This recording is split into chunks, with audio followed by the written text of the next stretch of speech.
IB Nation, welcome back to another edition of the Irish Breakdown Podcast. It is Tuesday, February 25th.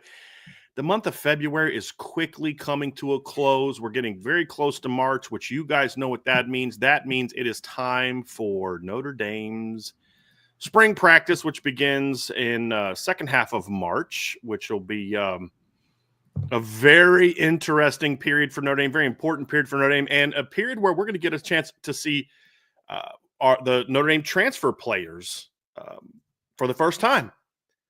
And I'm looking forward to that. But, Trev, we were kind of talking a little bit about the transfers. You know, you and I have been last couple of days sort of plotting out the next couple of weeks of content. And, you know, as we get closer to spring, what are some of the things we're going to be writing about and talking about in shows and all that kind of fun stuff. And one of the things, obviously, we're going to talk about is the transfer portal. And I asked you a question today. And I said, you know, this will be a fun thing to talk about, but I need to get Trev's opinion first. And so I asked you a question, and I said, what side of the ball do you think will be most impacted by the transfer portal? And your answer was different than mine. And we don't often have a difference of opinion. Not that we necessarily disagree on the impact, but which side be impacted more. And so I was thinking, you know, let's have that show. Let's have sort of not a debate where we're going to be sitting there like going back and forth at each other, but more of like a state your case. And this is what Loose Emoji and I used to do. We would have a point counterpoint thing that we would write for the magazine together. And I always loved doing those with Lou because you had to bring your A game if you're going to try to take an opposing view of Loose Emoji. You better bring it. You better have it well argued and well defended and all that kind of stuff. And it was a lot of fun. And since we don't often necessarily have anything that's a difference of opinion, it can be harder sometimes to have those type of shows. But I thought, man, this will be a fun show. So that's what we're going to do. Trev and I are going to state our case on which side of the ball that we think has the best shot will be most impacted by the portal. And looking back at the last couple of years, Trev, I think looking at 2023, it was going to most likely be the defense. I mean, Sam Hartman was going to be impactful, you felt, but it was probably going to be the defense. You know, last year in 2024, the argument would have clearly been, yeah, it's going to be the offense. You had Riley Leonard, you had all the receivers. There wasn't much of a debate. This year, I think it's a much more balanced portal class because, you know, 23 had Javonte Jean-Baptiste and Thomas Harper, and you just felt like it was going to be an impactful class, where on offense, it was basically just Sam Hartman and Devin Ford. You just felt like the defense was most likely to be more greatly impacted last year offense. And this year, I think it's a lot more debatable, and I think it's a lot more up for discussion. And so we thought, hey, let's have that conversation. So what we're going to do is I'm going to pose the question to Trevor. He's going to answer it. So I told you we disagree, but I didn't tell you who has what stance. He's going to answer the question and then make his case. And then I'll have some follow-up questions and some thoughts on it and try to get him to you know, maybe answer some of my questions about why he picked that side or different things like that. And then if you guys have comments you want to make, so we want to make this show a little bit more interactive as we're doing it. So we'd love to hear responses to what we say, the points we made. We'd love to hear you guys kind of state why you think one side of the ball be more impacted, why you agree or maybe disagree with one of our comments, or if you want to ask a follow-up about one of our points of view, especially while we're doing it, get those in immediately. And then if I see them, I'll bring them up and vice versa. At the end of the show, we're going to do a daily mailbag. You can ask about whatever you want in that part of the show, but we will bring some stuff up during the show that is more geared towards your guys' opinions of what we're stating and which side of the ball that we're stating, or what the case that we're making is stating. And then if you want to get a mailbag in at the end, just put MB on there or put a mailbag emoji, and we'll bring that up at the end. So when we're done having this conversation, we'll go to our daily mailbag. So go ahead and get those questions in now, or this is going to be a pretty short show, Trev. But I'm excited. This is going to be a fun conversation, Trev. But the one thing I know we agree on, we expect this portal class as a whole to certainly be impactful for Notre Dame in 2025. And I would argue this is the deepest portal class Notre Dame has had in regard to guys that I expect to have a relatively significant impact for the Irish. I'm excited to jump into it today, man. When you asked me that question and we had a differing of opinions, one, like you said, it doesn't happen that often, but it was a really good idea for the show to paint the picture for you guys. Typically, whenever that happens, Bryan and I just kind of talk it out through the show, and then that's how we form out what we talk about. So really good idea to separate it. But at the end of the day, we came to the conclusion that regardless of who, it's not like I'm going to think one side of the ball's transfers isn't going to matter. And Bryan thinks the other side of the ball's transfers aren't going to matter. It's really a discussion of which impactful supporting roles are going to be supporting a really already loaded star-studded cast for what Notre Dame has on offense and defense, which is a really, really fun conversation to be having because, to your point, Ryan, in years past, it was, hey, Notre Dame has to go to the portal for a starting quarterback, for somebody to be under center. Notre Dame needs to go to the portal to get the majority, if not all, of their starting wide receivers. And so this is going to be a really, really entertaining conversation to have, and I'm ready to jump into it today, man. It's going to be a good one.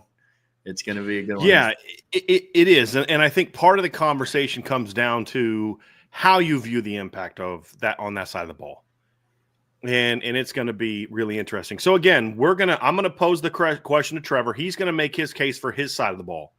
I'm going to then have some questions for him and not push back from the standpoint of maybe looking for clarification. I may have some things that I don't necessarily agree with that I may state. He may do the same for me, but it's more so just about getting out the argument for that side of the ball. As we also said, we'd love to hear your guys' thoughts on what we're talking about. I know that requires some of you to actually pay attention to the show. Imagine that. But I'm just kidding, you guys. But I am looking forward to kind of seeing the interaction because I think that it's debatable. I think that a case can be made for both sides. If I thought it was what I don't like is when you have debates where it's very clear that one side is, and this is one of the reasons I hate the debate shows on like ESPN and Fox, because it's very clear that sometimes you don't actually believe that. You just have to take a contrarian position because otherwise, what are you going to talk about? So that's why we don't force debate shows. But this is one where I genuinely think there's legitimate disagreement or a case could be made, like a legitimate case could be made for either side. I feel good about my side. I know you have a strong case to make for yours, and so I'm looking forward to that. But I do want to hear from you all in the chat what you guys think of this conversation, while also being willing. Like I know Iden Benami just got a mailbag question in that's not related to the show, so like definitely get those in too, and we'll get those in at the end of the day. So you guys got your workout cut out for you today. But we would love to hear some of your thoughts about the side of the ball, and as we're making our cases, we'd like to hear what you think about our arguments and what side of the ball we're going with. So I'm ready to rock and roll on that, Trev. I'm ready to get going. So with that being said, Notre Dame this season, right? You've got 8 portal pickups so far for Notre Dame. You've got 3 on offense. Am I getting that correct? You've got 4 on defense and 1 on special teams. So far, Notre Dame has landed 8 portal players in this offseason. You talk about wide receiver Malachi Fields on offense, wide receiver Will Pauling on offense, and then tight end Ty Washington on offense. Then defensively, you've got 2 D tackles in Jared Dawson and Elijah Hughes. You have a safety, from Virginia Tech and Jalen Stroman, and then a nickelback from Alabama and Devontae Smith. And then, of course, you have the place kicker Noah Burnett, who honestly impacts the offense more, but we're not going to count him in this conversation. And so whoever's taking the offensive side is not going to try and cheat and be like, well, you got to count Noah Burnett because he can get you some points. We're not going to do that. So, Trev, I want to hear from you first. What side of the ball do you think is going to be most impacted by this portal class based on how we're projecting these players to fit in what they're going to do? What say you and why? For me, it's the defensive side of the ball. And it took a little bit of thinking because it was both sides. Good arguments for both sides. But for me, I ultimately landed on the defense for a couple of reasons. I'm going to dive into the individual players down the road here in a couple of minutes. But initially, when you look at the portal class on defense overall, one, I think as a team, Notre Dame had a couple more questions to answer on the defensive side of the ball versus then the offensive side of the ball, mostly around replacing the talent that was leaving. So on defense, you have questions around the interior defensive line as far as who the starters are going to be and what the depth is going to look like. The nickel position, are you going to go to the transfer portal for the 3rd year in a row? Or are you going to try to stick with a homegrown, younger, potentially true freshman candidate? And then, of course, the biggest topic of the offseason on the defensive side of the ball, is the replacement of Xavier Watts. Now, full disclosure, like Bryan and I have talked about before, not one person is going to be tasked with replacing Xavier Watts. They did not reach out to Jalen Stroman in the portal and say, excuse me, Mr. Stroman, do you think that you could be Xavier Watts for us? We'll even give you number 0 on defense. How does that sound? Won't be anything like that, but he will be a factor in that. I'll talk about that in a little bit here. But the second one is I believe that the defense lost a little bit more proven production than what the offensive side of the ball did. You know, you lose Xavier Watts, you lose Riley Mills, you lose Howard Cross, you lose RJ Oben, you lose Jack Kaiser, you lose Rod Hurd, and you lose Jordan Clark. Now, when you go through and you look at it, I believe that Marcus Freeman with this defensive portal class, I believe that he stuck with his mantra of we go to the portal to fill immediate needs, but we are still heavily, heavily, heavily focused on high school recruiting. That's what the foundation of the team is going to be. For example, a lot of that younger talent is going to replace guys like RJ Oben and Jack Kaiser, right? Kingston Viliama, Asa is going to step up in a role. Madden Faremo could step up in a role. Teddy Rizak, all the list goes on and on. And then same thing for the edge rushers. We had a show about it last week where there's just a laundry list of guys that are poised to step up and fill the shoes of RJ Oben. But for the Xavier Watts of the world, Jordan Clark, the 2 interior defensive linemen, they went to the portal. More for an insurance policy than this is now going to be the foundation of our defense because they have a lot of people coming back. So for me, when I look at the defense overall, that's what swayed my decision when I look at the defensive side of the ball specifically. Now, when you get into the individual players, well, first, before I get there, Bryan, any questions about overall? Nope. View? I have some. I'll follow up kind of at the end, but I think my answers are going to be some of them might be answered in your individual conversation about certain players. So I'm going to hold off and just let you kind of keep rolling. So obviously, second part of this conversation will be just, okay, what are your expectations for each player? And obviously, we don't know what guys are going to do, Trevor. I mean, we're not. I've said this a million times. If I could predict the future, I would be a much wealthier person, you know. But we're looking at it from a standpoint of projecting what we think we're going to see. Or like we would have had obviously RJ Oben didn't have much of an impact, but we thought he was going to have an impact last year. So it's really looking at what is your expectation? Because part of this thing could come down to, well, I don't think that guy's going to be anything but a backup. You may think he's going to be a starter, or vice versa. And that's going to impact how you feel about the overall class. So so that's why I'm going to kind of wait, let you kind of do it. But I think having a conversation about specific players gives more insight into why you may think that side is more impacted. So I want to hear that first. So you can start wherever you want, Trev. You want to go front to back or back to front, however you want to do it. But I'm just curious kind of what you see as the role or not the role. I guess it's the role and the impact that you're going to see from each individual player. Or do you think we could see from each individual player?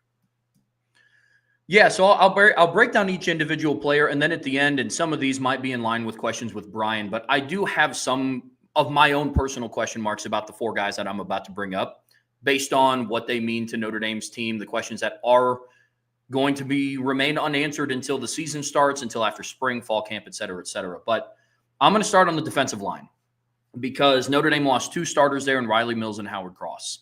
And the first guy that I'm going to kind of start to break down is Jared Dawson. He was kind of one of the bigger name portal pickups along the defensive line. Notre Dame was in need of a bigger interior defensive lineman presence, especially with Riley Mills departing.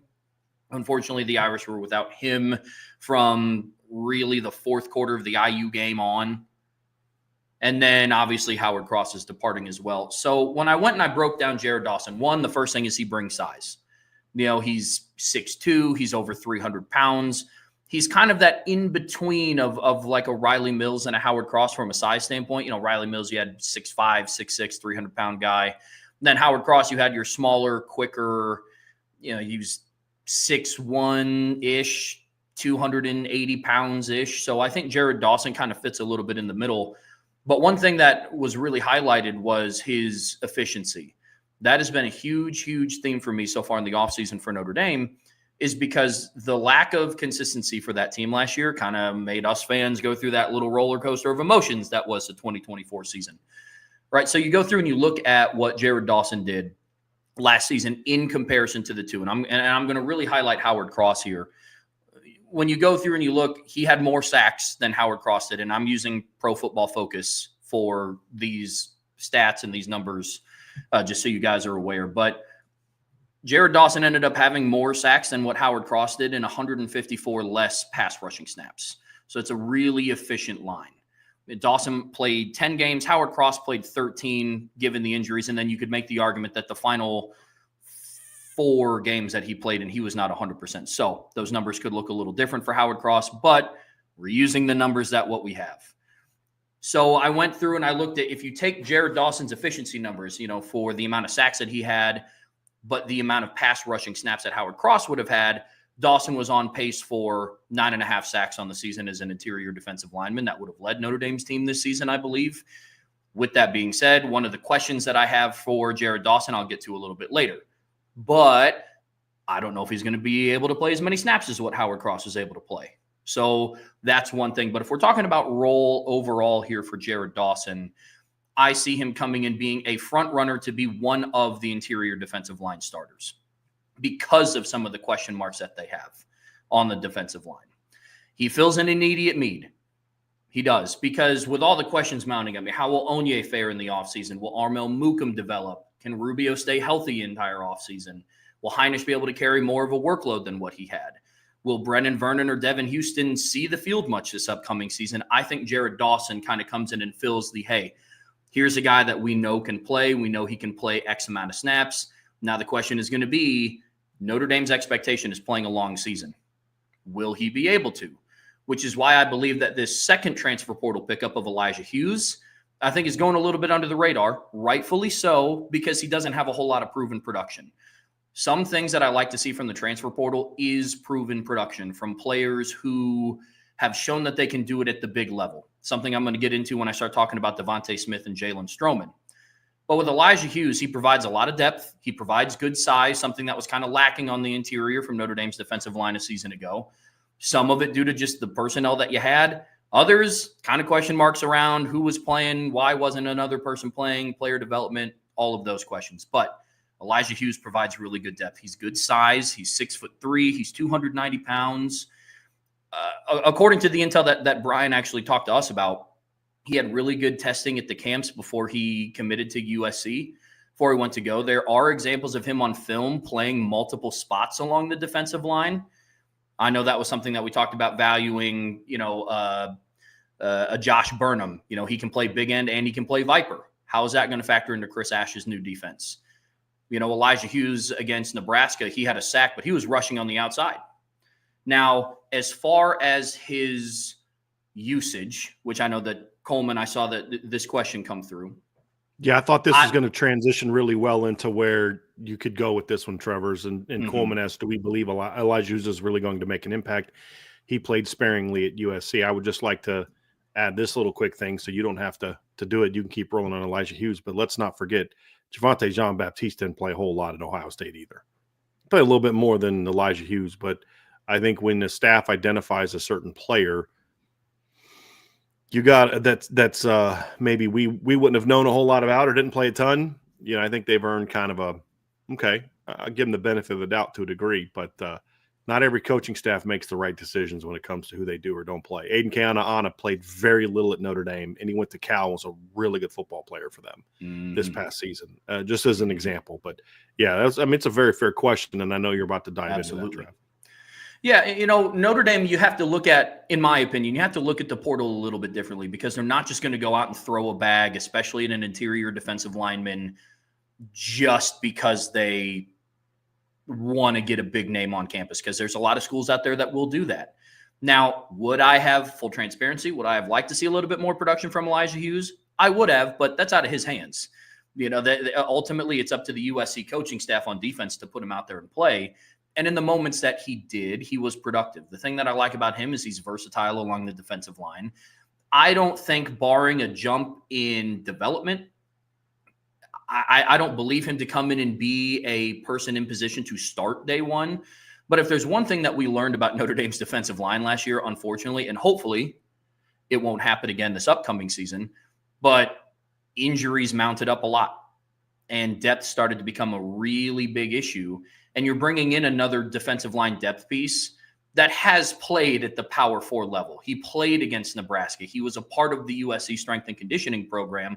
I'd have a little bit more questions if he came from Charlotte if I'm just being honest with you. But for me, I'd have even more questions if he hadn't played at least a year under Danton Lynn and Eric Henderson. I'd be like, that kid hasn't learned a thing in 2 years at USC, but at least he got coached for one good year. yes. He got coached Yes. up for 1 year. Yes. And so for me, that's how I see his role. I don't see him being hey, this guy might come in and dethrone a Gabe Rubio if he stays healthy, or if Jason Onye is ready to get back in full swing with the team. I don't see him coming in and that being his role. But I think he's going to add a lot of depth, and I think he provides you a versatile skill set along the defensive line that not a whole lot of your interior linemen have. Some of that is going to be depending on what Chris Ash wants to do with his defense. We talked about, we don't know what that's going to look like. We don't know if it's just going to be Big End and Viper, or we don't know if it's going to be interchangeable. Same thing with the interior. We don't know what that's going to look like for him. All things that we're going to start to find out. The next portal pickup is Devontae Smith that I wanted to talk about. And this one was more of the interesting ones because it is now the third year in a row that Notre Dame has gone to the transfer portal to get a nickel corner. As a refresher, I'm sure you guys remember, but in 2023, they went and got Thomas Harper. In this past season, they went and got Jordan Clark. And now for the 2025 season, they went and they picked up Devontae Smith.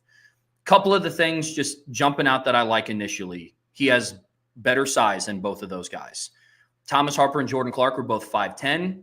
Thomas Harper, he was a little bit heavier at 195. Jordan Clark was about $181, and I think it kind of showed a little bit on the field. You could kind of tell with number one running around a little bit out there. He didn't look as big as what Thomas Harper did at times. Tough as heck, though. I mean, he'd Sure stick his was. nose in there, but he was noticeably smaller than Thomas Harper. There's no Yes. question about it. Yeah. Yes. Devontae Smith, he comes in, he's 6'205". And when you start breaking down their production, you look at what Thomas Harper did, and they were kind of used in a different aspect. Jordan Clark was used a little bit more in coverage. Thomas Harper was played a little bit more closer to the line of scrimmage, closer to the box. Now, I think some of the stats reflect that. Thomas Harper had 39 tackles. He had 2 sacks. He had 6 tackles for a loss. He had a forced fumble. He did have 3 passes defended. But then you go and you fast forward to Jordan Clark. Jordan Clark, 36 tackles, only 3 less than what Thomas Harper did. He played in 3 more games, and they were more mid-level. They were definitely past the line of scrimmage.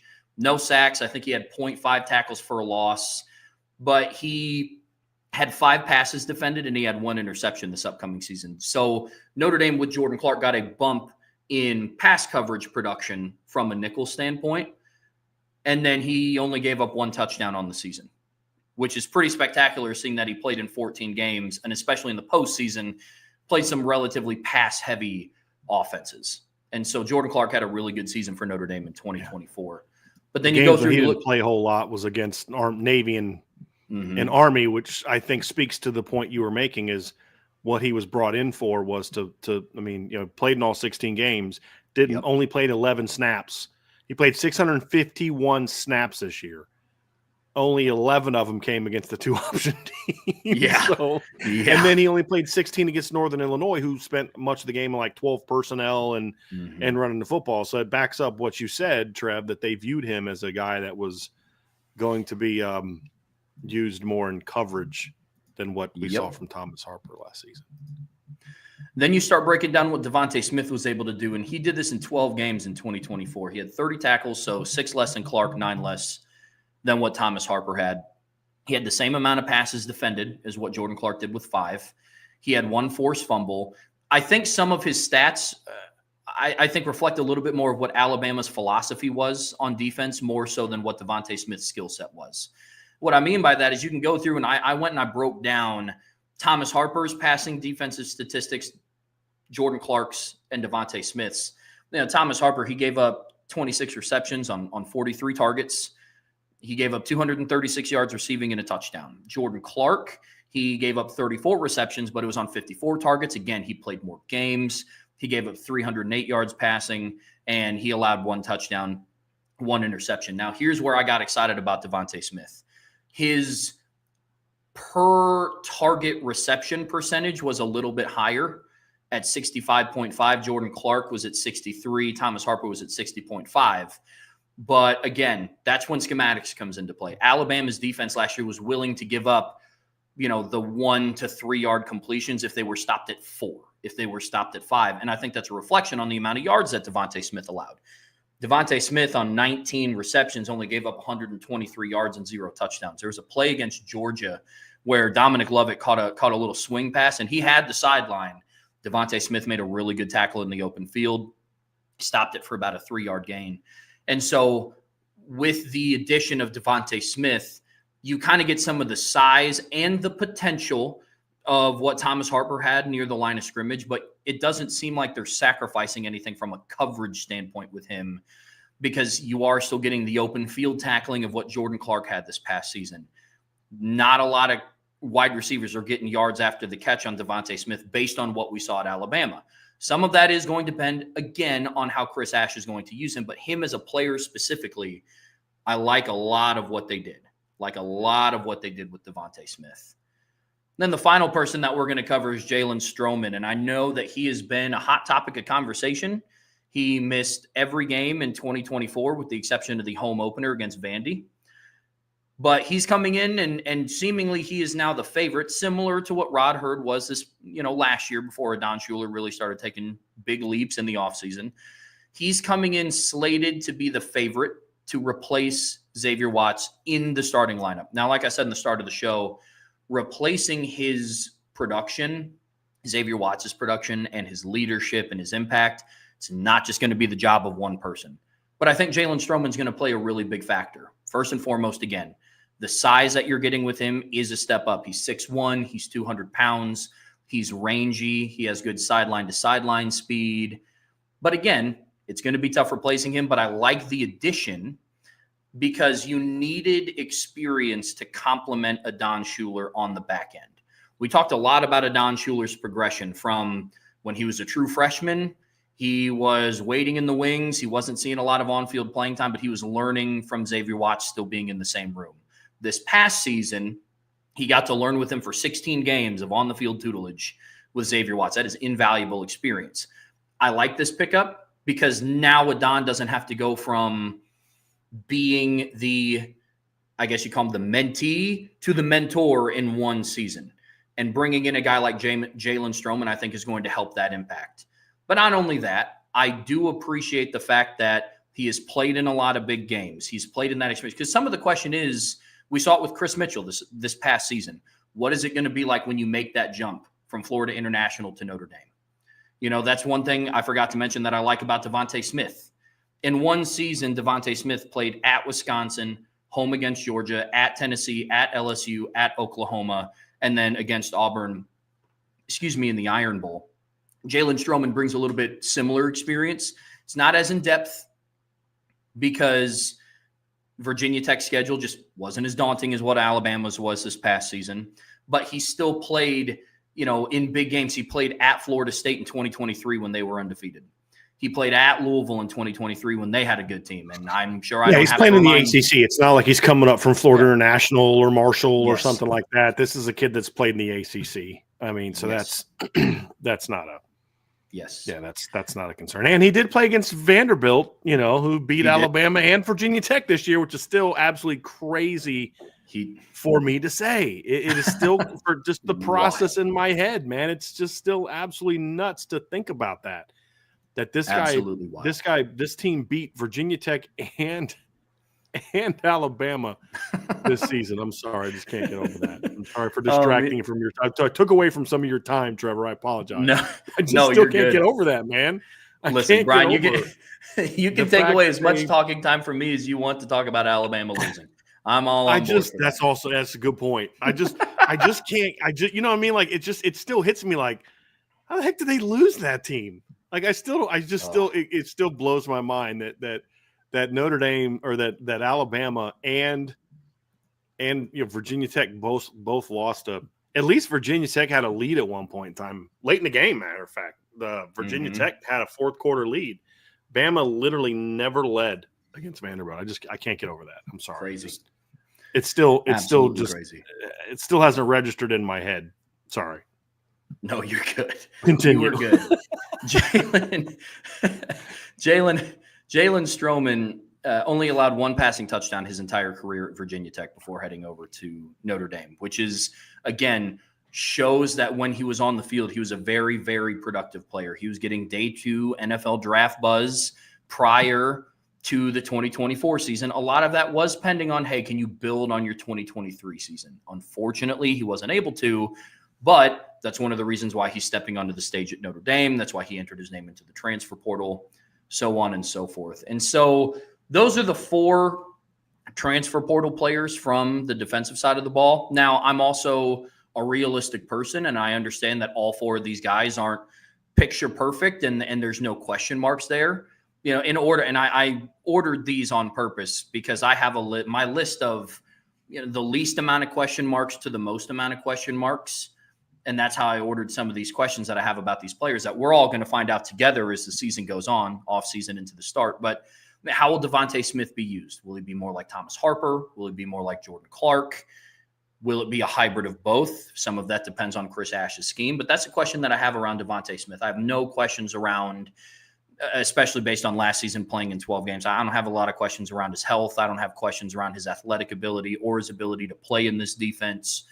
With Jared Dawson, is he going to be able to play in enough snaps? He is replacing one of 2 guys who played a lot of snaps for Notre Dame in 2024. Again, I do think you could have a similar conversation with Jared Dawson that you do with Jalen Stroman, in that replacing Howard Cross and Riley Mills isn't just going to be a one-man's job, but it's still a question.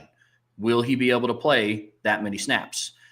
Will Jalen Stroman be able to finish the season? That is one question that I have for him. He played in 1 game in 2024. He played in 11 in 2023 and 11 in 2022. Now, the 1 year, the 11 and 22 was all that they had.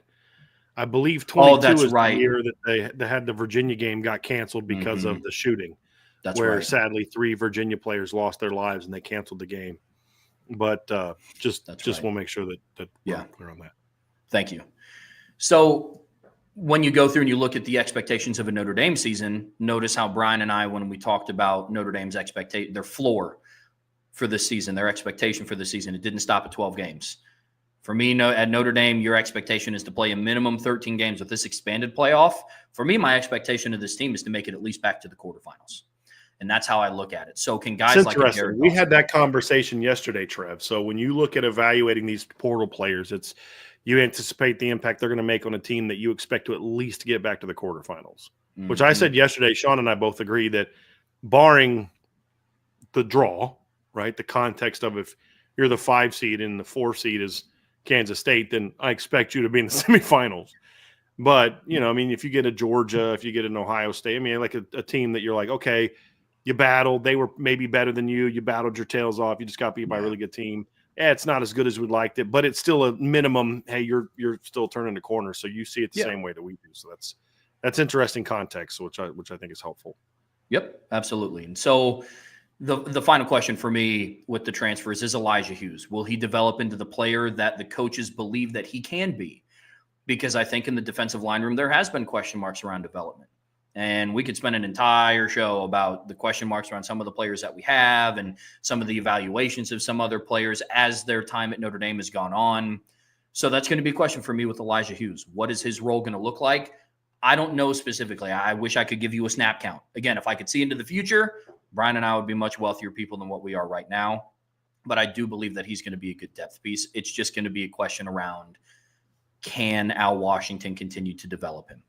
So for me, that's where I'm at with the defensive side of the ball, Bryan. This is one little tidbit that I did think was worth mentioning is, as far as I know, now I do have some questions about Jalen Stroman, and I've actually reached out to somebody today to find that out because he only played 4 games in 21, and then he only played 1 game in 2024. So my question is, does he have an additional year of eligibility left beyond this year? Because he would have had a red shirt as a true freshman, only played 4 games, according to Pro Football Focus.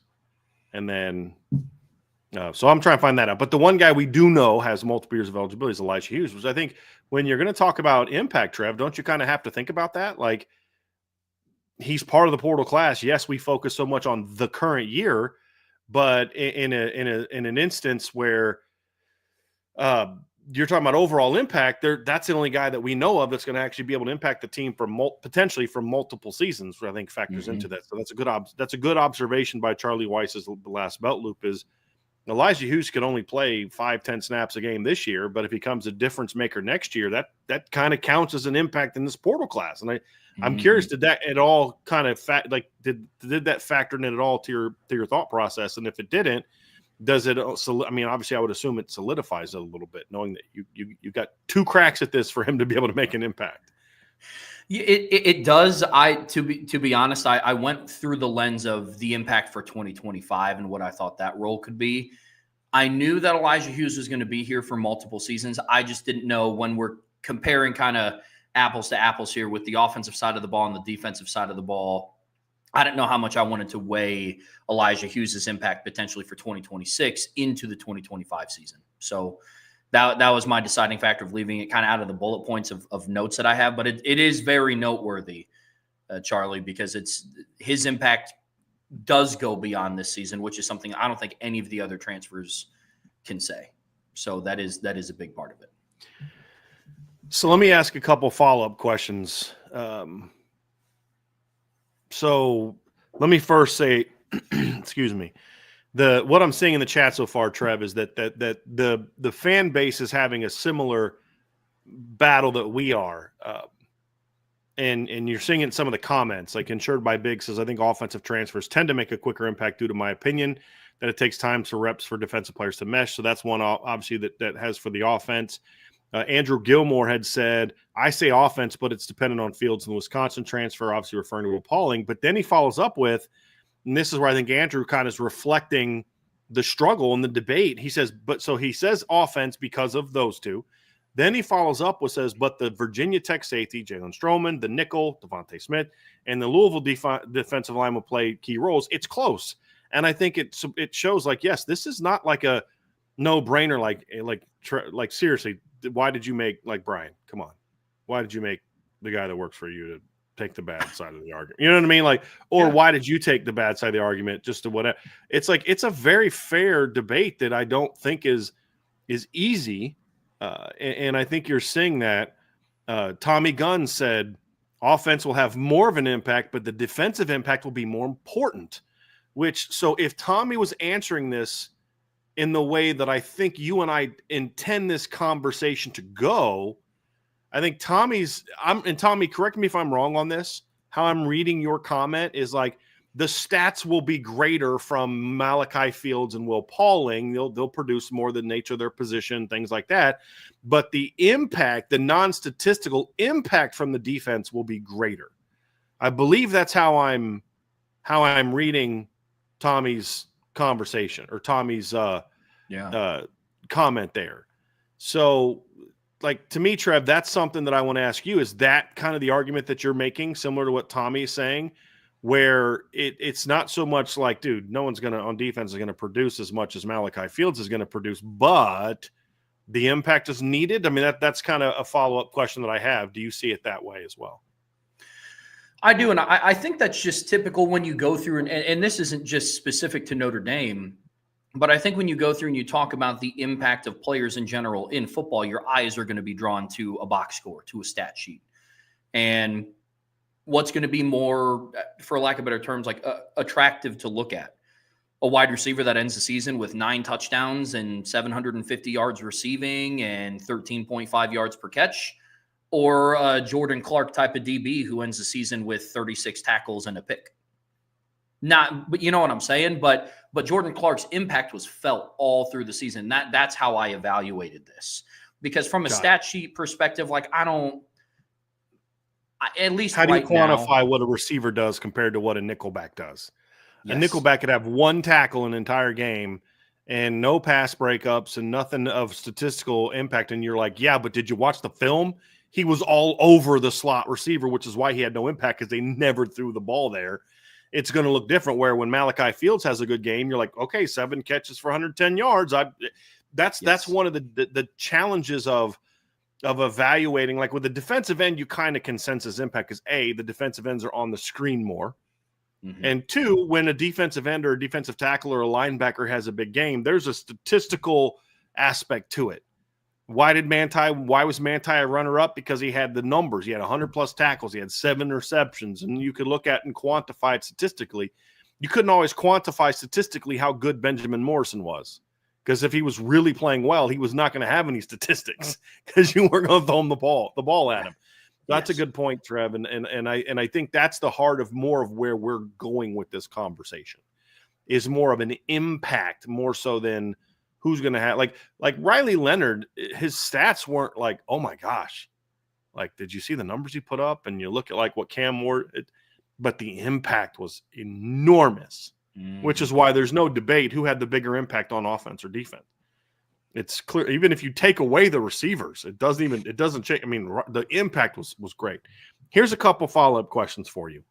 Mm-hmm. How many of the guys on this defensive portal class do you see starting for Notre Dame in 2025? And by starting, it can mean one of two things. It can mean A, they literally start the game, or B, they play starter snaps. So not Rod Hurd, to me, I don't count as a starter. When a defensive tackle is only playing 5 fewer snaps than the starter, that's starter snaps. So like Jaden Ausberry may not have started any games or many games, but when I look at Jaden Ausberry, however, I'm like, that dude played starter snaps. He played starter minutes, which is why he had so much production. You know, I mean, when you look at the overall statistics for the Notre Dame defense this season, and you look at the number of snaps, for example, a linebacker, Jack Kaiser had 650, where's Jack? Jack had 641. Drake Bowen had 615. Jaden Ausberry had 438. Jalen C had 433.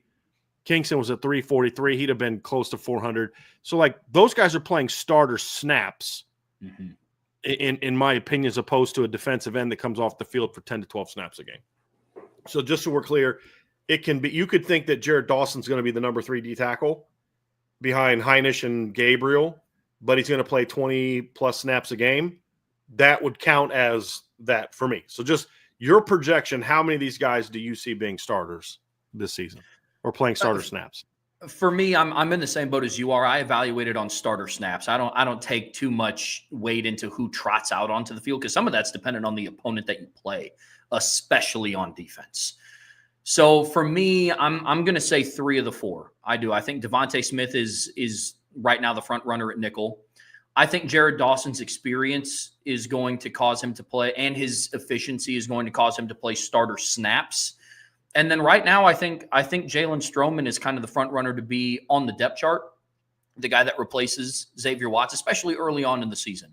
You know, you go through and you look at Notre Dame's schedule. You start down in Miami, you have Texas A&M at home, and then you don't have another bye week until after the USC game. And so you're going to really rattle off 6 games of quality opponents, which include traveling down to Arkansas, home against Boise State, back-to-back games where you've never played them in your program history. Then you end that little run with your rival at home.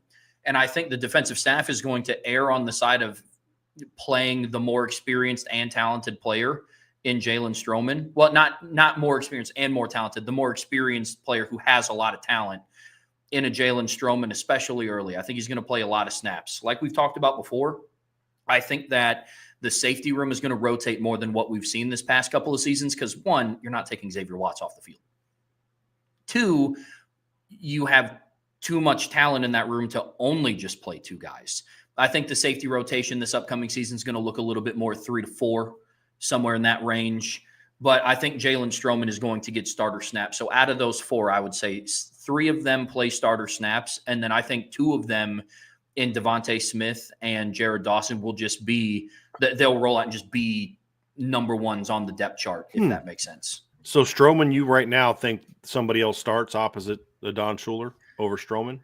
That one you just need to see him healthy again? Is that the big thing? Just need to see him healthy again? Okay, that's fair. Yes, that's my thing. Health with him. And then I think that as the season progresses, I think they're going to be a little bit more open to the idea of starting a Luke Talich or a Jadon Blair or a Bronte Johnson as the season progresses with him. But as the season goes on, I don't know who comes in and starts a game in front of a Devontae Smith. So that's how I'd answer that one. Interesting. Here's a question I have for you. Of the group you mentioned, who do you see being a stud? That guy's a difference maker. Wow, really glad that you got that guy. Javon, it doesn't have to be a Riley Leonard. The quarterback's always a bit of it could be a, what we saw from Javonte Jean-Baptiste 2 years ago. It can be Nick McLeod in 2020 was a huge addition to that defense, played really good football. And I don't think they're in the college football playoff if Nick McLeod doesn't come in, right? That's an important pickup. Who is that guy in this group? Who do you see anybody being that guy in this group? Yeah, for me, it's Jared Dawson. I think the level of consistency that he's going to provide at that position is going to be huge for this defense. I think there's some people, and myself included, because I had to kind of go back through and look at some of the stats. The interior defensive line play was real shaky to start the season last year. Riley Mills and Howard Cross included. There were some games where we walked away. I mean, Northern Illinois, where we walked away where I didn't really see a whole lot of them. And kind of took up until that bye week to really say, okay, these guys have turned it around. Riley Mills from about Louisville on until he got injured against Indiana was pretty consistent. But the first month of the season, really for the majority of September and the one game in August, wasn't as impactful as he should have been. Howard Cross dealt with a lot of things. I mean, he had the hamstring earlier in the year, finally worked back to healthy, kind of got some things turned around. We saw that consistent play from about Louisville to Florida State. And then he got banged up against Florida State, was never the same. So I think the level of consistency that we're going to see from Jared Dawson coming in and having experience in those games, having the efficiency numbers that he does, and just his overall size, I think that's going to bode well for the interior of the defensive line. So out of those four, I'd say him. So you think okay. How many of them do you view as having a? That answers my question. I don't have a whole lot to add, Trevor. A whole lot to ask. I think you did a really nice job of explaining the impact that you see. I get the sense that from what you're saying is that you think that Notre Dame was already elite on defense, and this group's going to come in and in some way, shape, form, or fashion, either starters or role players, is going to help the defense maintain. Is that fair? Fair? Yes. Okay. Yes, because we've talked a lot about if Notre Dame can just stay at where they were at in 2024, this team has a really good shot at making it back to the national championship.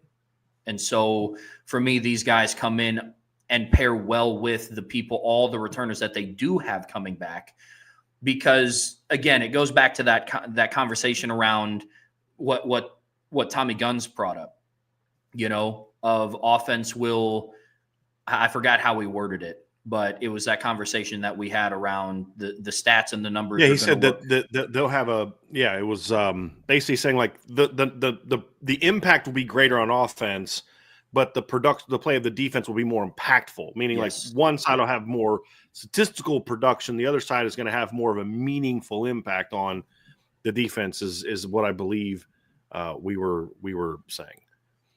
So yeah, that's fair. All right, anything to wrap up, Trev?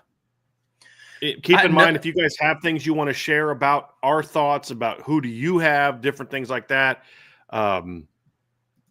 D-Rock Irish says, not that you need my affirmation, but Trevor, nice job. He said he's waiting to give his opinion until he hears my arguments, which is well done, D-Rock. You're truly allowing the debate to happen. Hear both sides and then make your argument. So Tommy says offense will be more sizable, defense will be more important. I think that's a great way of summing it up, and that's the statistical versus impact.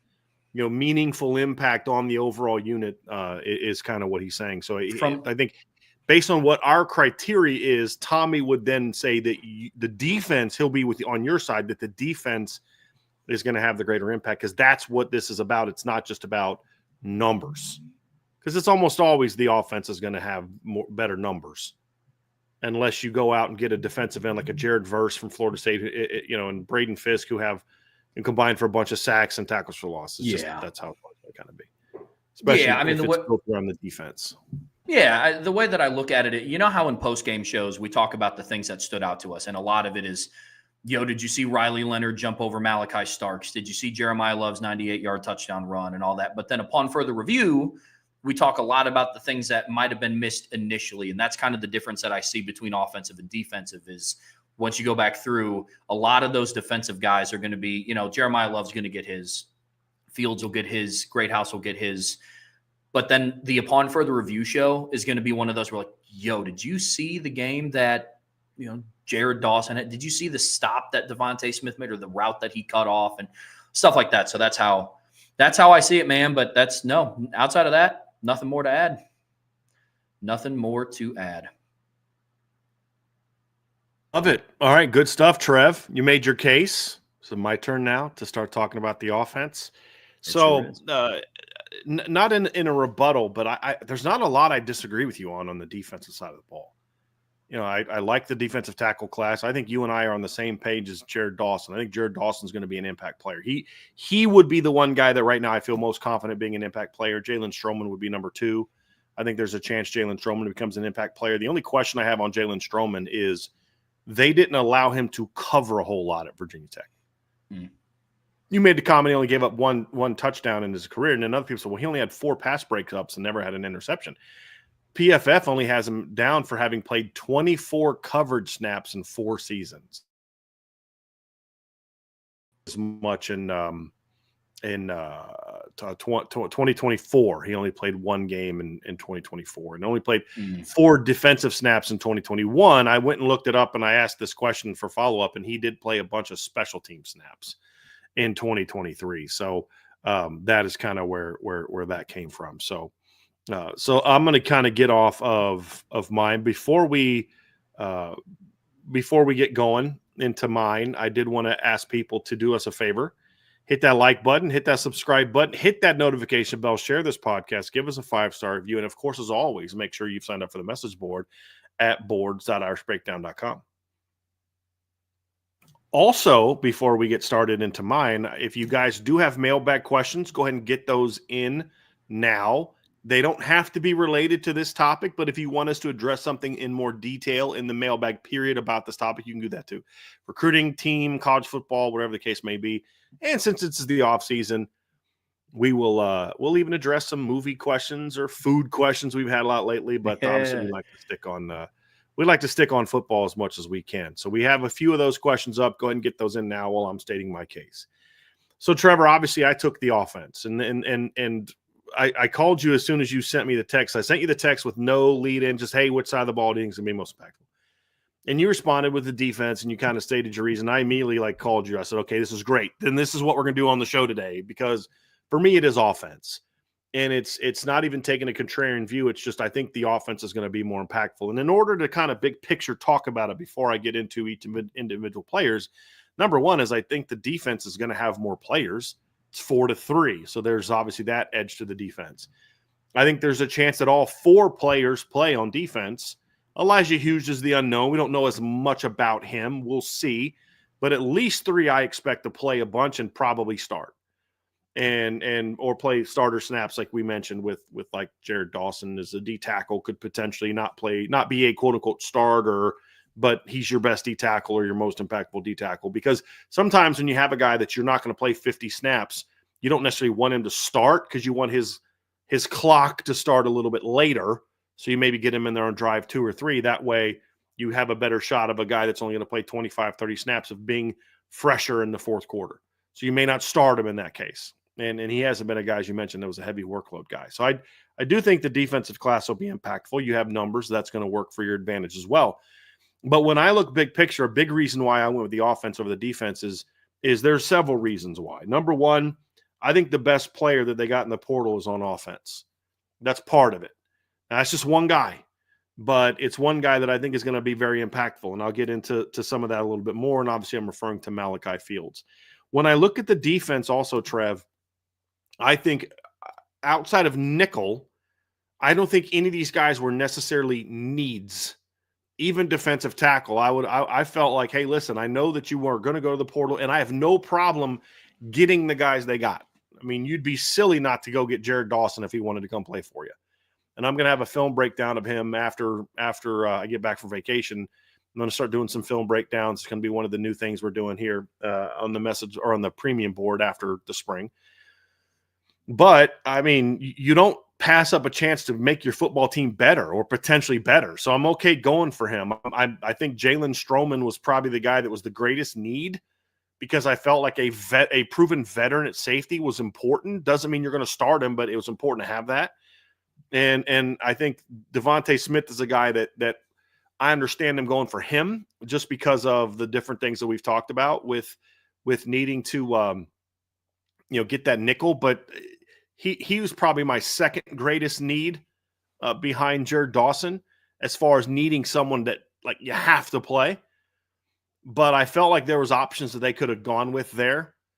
And whereas when I look at what the point that I'm making is defensively, I don't think they necessarily take a step back if they don't get any of these portal guys.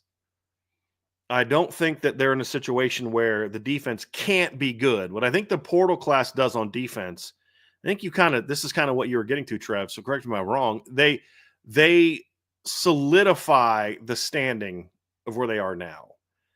I don't know that anyone's making the argument that the defense has a shot to be better next year because of the portal pickups. Now, it could be. I mean, Jared Dawson and Elijah Hughes could be studs, and Devontae Smith could be a huge upgrade at nickel, or Jalen Stroman could end up being, every bit as good as Xavier Watts. We don't know that. It could happen, but I don't think we're projecting that. Fair? We're not projecting Jared Dawson to come in and have 13 tackles for loss and 9 sacks and be a second-team All-American or first-team All-American. Is that fair? Yeah, I'll say this. If Notre Dame's defense takes a step up from where it was at this past season, I don't think it's going to be because of the transfer portal class. The transfer portal class allowed them to maintain at the level that they were at in 24. But if they're going to be better than they were in 24, it's because Leonard Moore is another year experience. Bryce Young takes that step, so on and so forth. That's how I see it. So we see it similarly. That's part of the reason when I look at the offense, my opinion changes. Because I think offensively, you have a couple guys that are at the very least going to be rotation guys. And then only one guy that I feel for sure on offense starts. So then you have you're talking about maybe 3 guys on defense starting. Only one guy on offense is certain to start. All right, well, again, tell me why you're going with the offense. And here's what it comes down to for me. It's not just the production of receiver versus DB. It's what are your needs? What do you need on this football team? And when I look at, for example, the injury at tight end, I felt you needed a tight end, so you met a need there.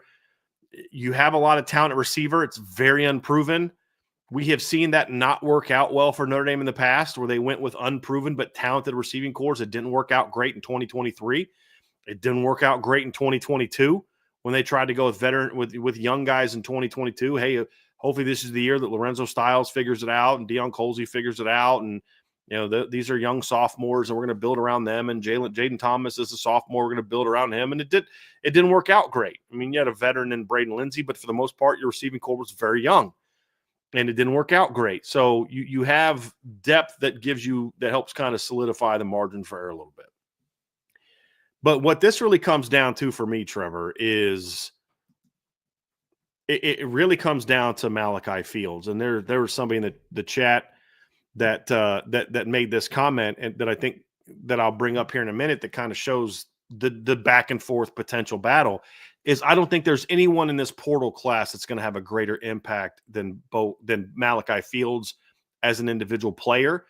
And I don't think anything that they could do. So like if Jared Dawson comes in and has let's say that Jared Dawson does this. I'm just going to throw this out. Hypothetically speaking, let's say Jared Dawson comes in and has 37 tackles, 8.5 tackles for loss, 7.5 sacks. It's a heck of a year, right? That means all he did was repeat what Riley Mills did last year. And it's going to be tough for him to even get to that point. Let's just say that coming into the season that Devontae Smith has 37 tackles, 2 tackles for loss, 5 pass breakups, and an interception. For him, that's a career year. That's the best year he's ever had. All that does is match what Jordan Clark did last year. And when you look at the nickel position in 2023, to your point, Trev, that you were making the point earlier about the difference between Thomas Harper and Jordan Clark last year. Jordan Clark, 37 tackles, 2 TFLs, 1 INT, 5 breakups. And then you look at Thomas Harper in 2023, and Thomas Harper had 39 tackles in only 11 games, 6 tackles for loss, 2 sacks, and 3 pass breakups, no picks. Just different players. And so if Devontae Smith does either one of those, he's just maintaining, and that would be a career. It's maintaining what was done. And poor Jalen Stroman is being asked, to by the way, you're stepping in the starting lineup for the most decorated safety in the history of University of Notre Dame, a two-time All-American who's only one of two DBs to ever be a two-time All-American in Notre Dame, joining the Mr. Todd Light in 88-89. And that's a challenge. I mean, that's a tough deal. So when I look at the defense, Notre Dame's defense maintaining isn't so much about the portal guys. They've got to fill roles, but it's going to be about other guys elevating. It's not going to be about Jalen Stroman being the next Xavier Watts. It's Jalen playing his best football, and then a Don Schuler raising his game. It's going to be about Jared Dawson just coming in and playing your game, be the best version you can be. But for them to still be as good a D tackle next year, it's not going to be about Jared Dawson. He could play great. It's going to be about Heinisch elevating, Rubio elevating, and that type of thing. Where on offense, the one guy you're asking to kind of come in your whole portal class and be an absolute dude is Malachi Fields. You're asking Malachi Fields to come in and say, hey, we're expecting you to come in and be that dude in our offense with a first-year starting quarterback, whether that's Steve Angeli. I don't count Steve Angeli as being a starter because he started a bowl game 2 seasons ago. He's a first-time starter. You treat him like a first-time starter if he's the guy. Same with Kenny, same with CJ, meaning you don't say, well, Steve started a bowl game 2 years ago, so let's ask him to throw 40 times in the first 2 games. No, you let whoever the starter is, you want to break them into some degree, and your receivers have to step up and help with that. And so that's what you're asking him to do. You're saying, hey, look, we've been okay at this position in the last couple of years. I mean, Bo Collins was solid. I'm glad they went and got Bo Collins last year. He was at Notre Dame what he was at Clemson. He was that same guy. It's a solid football player, key member of your team, and you're glad that you had him. You look at the year before that in 2023, it was kind of back and forth who that was. It was Jaden Thomas at times. It became Jaden Greathouse at other times, went back to Jaden Thomas at times. I mean, you weren't really strong in that position, and Jaden Greathouse wasn't fit for that position, which is why his production just fell off the planet, when he was moved to the boundary position. And it really hasn't been a strength of the team and since 2021 when you had Kevin Austin. And even then, Kevin was a really productive statistical player, had a big bowl game. But Kevin in a lot of games against good defenses just kind of didn't do a whole lot. I mean, he did nothing against Cincinnati. Those corners ate him up. I go back to really 2020 when you had a true difference maker in the boundary with Javon McKinley, who had good numbers. Pardon me. But the thing I loved about Javon is Javon was money in 2020. Yeah, like he had his best games in the biggest moments, and that's what I liked about him. And you're asking this guy to come in and say, "Hey, listen, we are going to ask you to be the dude. We're going to ask you to come in and be our top playmaker on the outside." And obviously, you had Jaden Greathouse had a great breakout in the postseason, but you'd already landed Bo Collins. You'd already landed Malachi Fields when Jaden Greathouse had those breakouts. So now it's like I think Notre Dame always felt Jaden Greathouse could be that guy, but I don't know that they went into to getting him saying like he's a proven impact player right now. He hadn't proven himself to that degree yet. He is now. But even with that, you're still saying, hey, we're expecting Malachi Fields to be that dude. And there's nobody on defense that I think is even close to being asked to be that level of production. That's point one. But then the other part of that is, can you still be good on defense? Can you still be as good on defense or maybe even better if those guys don't have career years?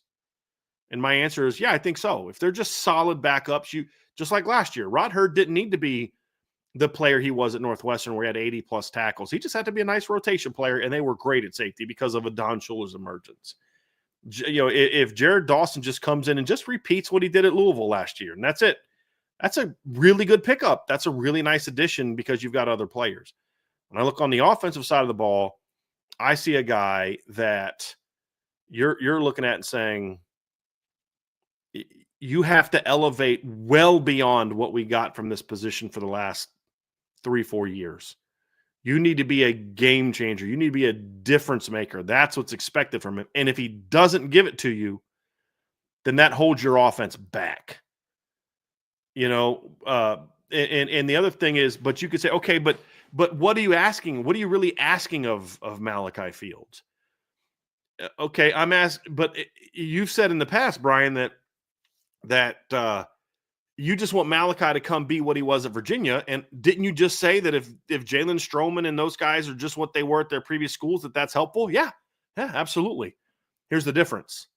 Those guys were good football players at their schools. Malachi Fields, in my opinion, was a stud at Virginia, right? Because the numbers represent and how he got those numbers, Trev. I mean, I sent you some. Did I send you any of the Virginia film? I need to send you some of the Virginia film. But this guy was a difference maker on with a bad quarterback situation. And so it's like, if you just play the way you played at Virginia, your production will go higher and your impact will be more significant because of the team that you're playing on. And I mean, that alone makes me lean towards the offense, because it's a much greater need than anything I think that they needed on defense. All those guys on defense are welcome additions, and they will help that football team, and your margin for error is much greater, or is much more, it's much greater with those guys on your football team. We would all agree on that. But I think one of the things I asked you is, who's the stud? Who's the real impact player? And then you explained it about Jared Dawson and all that. But Jared Dawson playing his best football and Malachi Fields playing his best football, to me, is not close of who's the better player. So that's a big part of the conversation for me. And then when you add in, you're bringing in another guy in Will Pauling who's had over 1,000 yards the last 2 years. You're a guy that started at the Big Ten level. I mean, so of all those, I mean, obviously Jalen Stroman and those guys are all starters at the P4 level. Devontae Smith was a starter this past year for Alabama, right? That obviously, that's impactful. But you're talking about a guy that's got 116 catches for 1,244 yards and 9 touchdowns this last year as a receiver, which is better than anything the guys that they brought in last year did for their careers. And he's not even the guy you're excited about. I think that two-man class. So I think what Will Pauling does for the offense is kind of what Jared Dawson and Devontae Smith and Jalen Stroman do for the defense, which is, you come in and play your game, it solidifies that room. It raises the floor of that room. I don't know that anything Will Pauling could do raises the ceiling for the offense. I don't think anything Jared Dawson does raises the ceiling for the defense or the defensive line. I don't think anything Devontae Smith does raises the ceiling for the defense or the secondary. And I don't think anything that Jalen Stroman does raises the ceiling for the defense compared to where it was, the secondary compared to where it was. And I think the same thing of Will Pauling, but I think his impact is similar to what we're saying of those other defensive players. And that leads me back to to Malachi Fields, because what we're asking him to do is not just raise the floor, but to raise the ceiling. I think that's when you talk about impact, we're not talking about production per se. At receiver, the production is a byproduct of the impact, right? But you and I have seen guys put up numbers, and it's like, yeah, but I know he had did you know Notre Dame had a 100-yard receiver in the title game against Alabama? They did. Didn't matter. A lot of it came late, but DeVaris Daniels had 100 yards, I believe, in that game.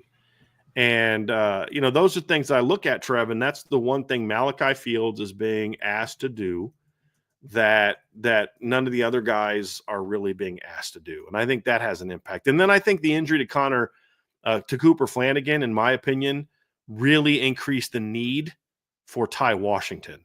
Now, he doesn't really move the needle for me outside of meeting a need, because he just hasn't played a ton of football.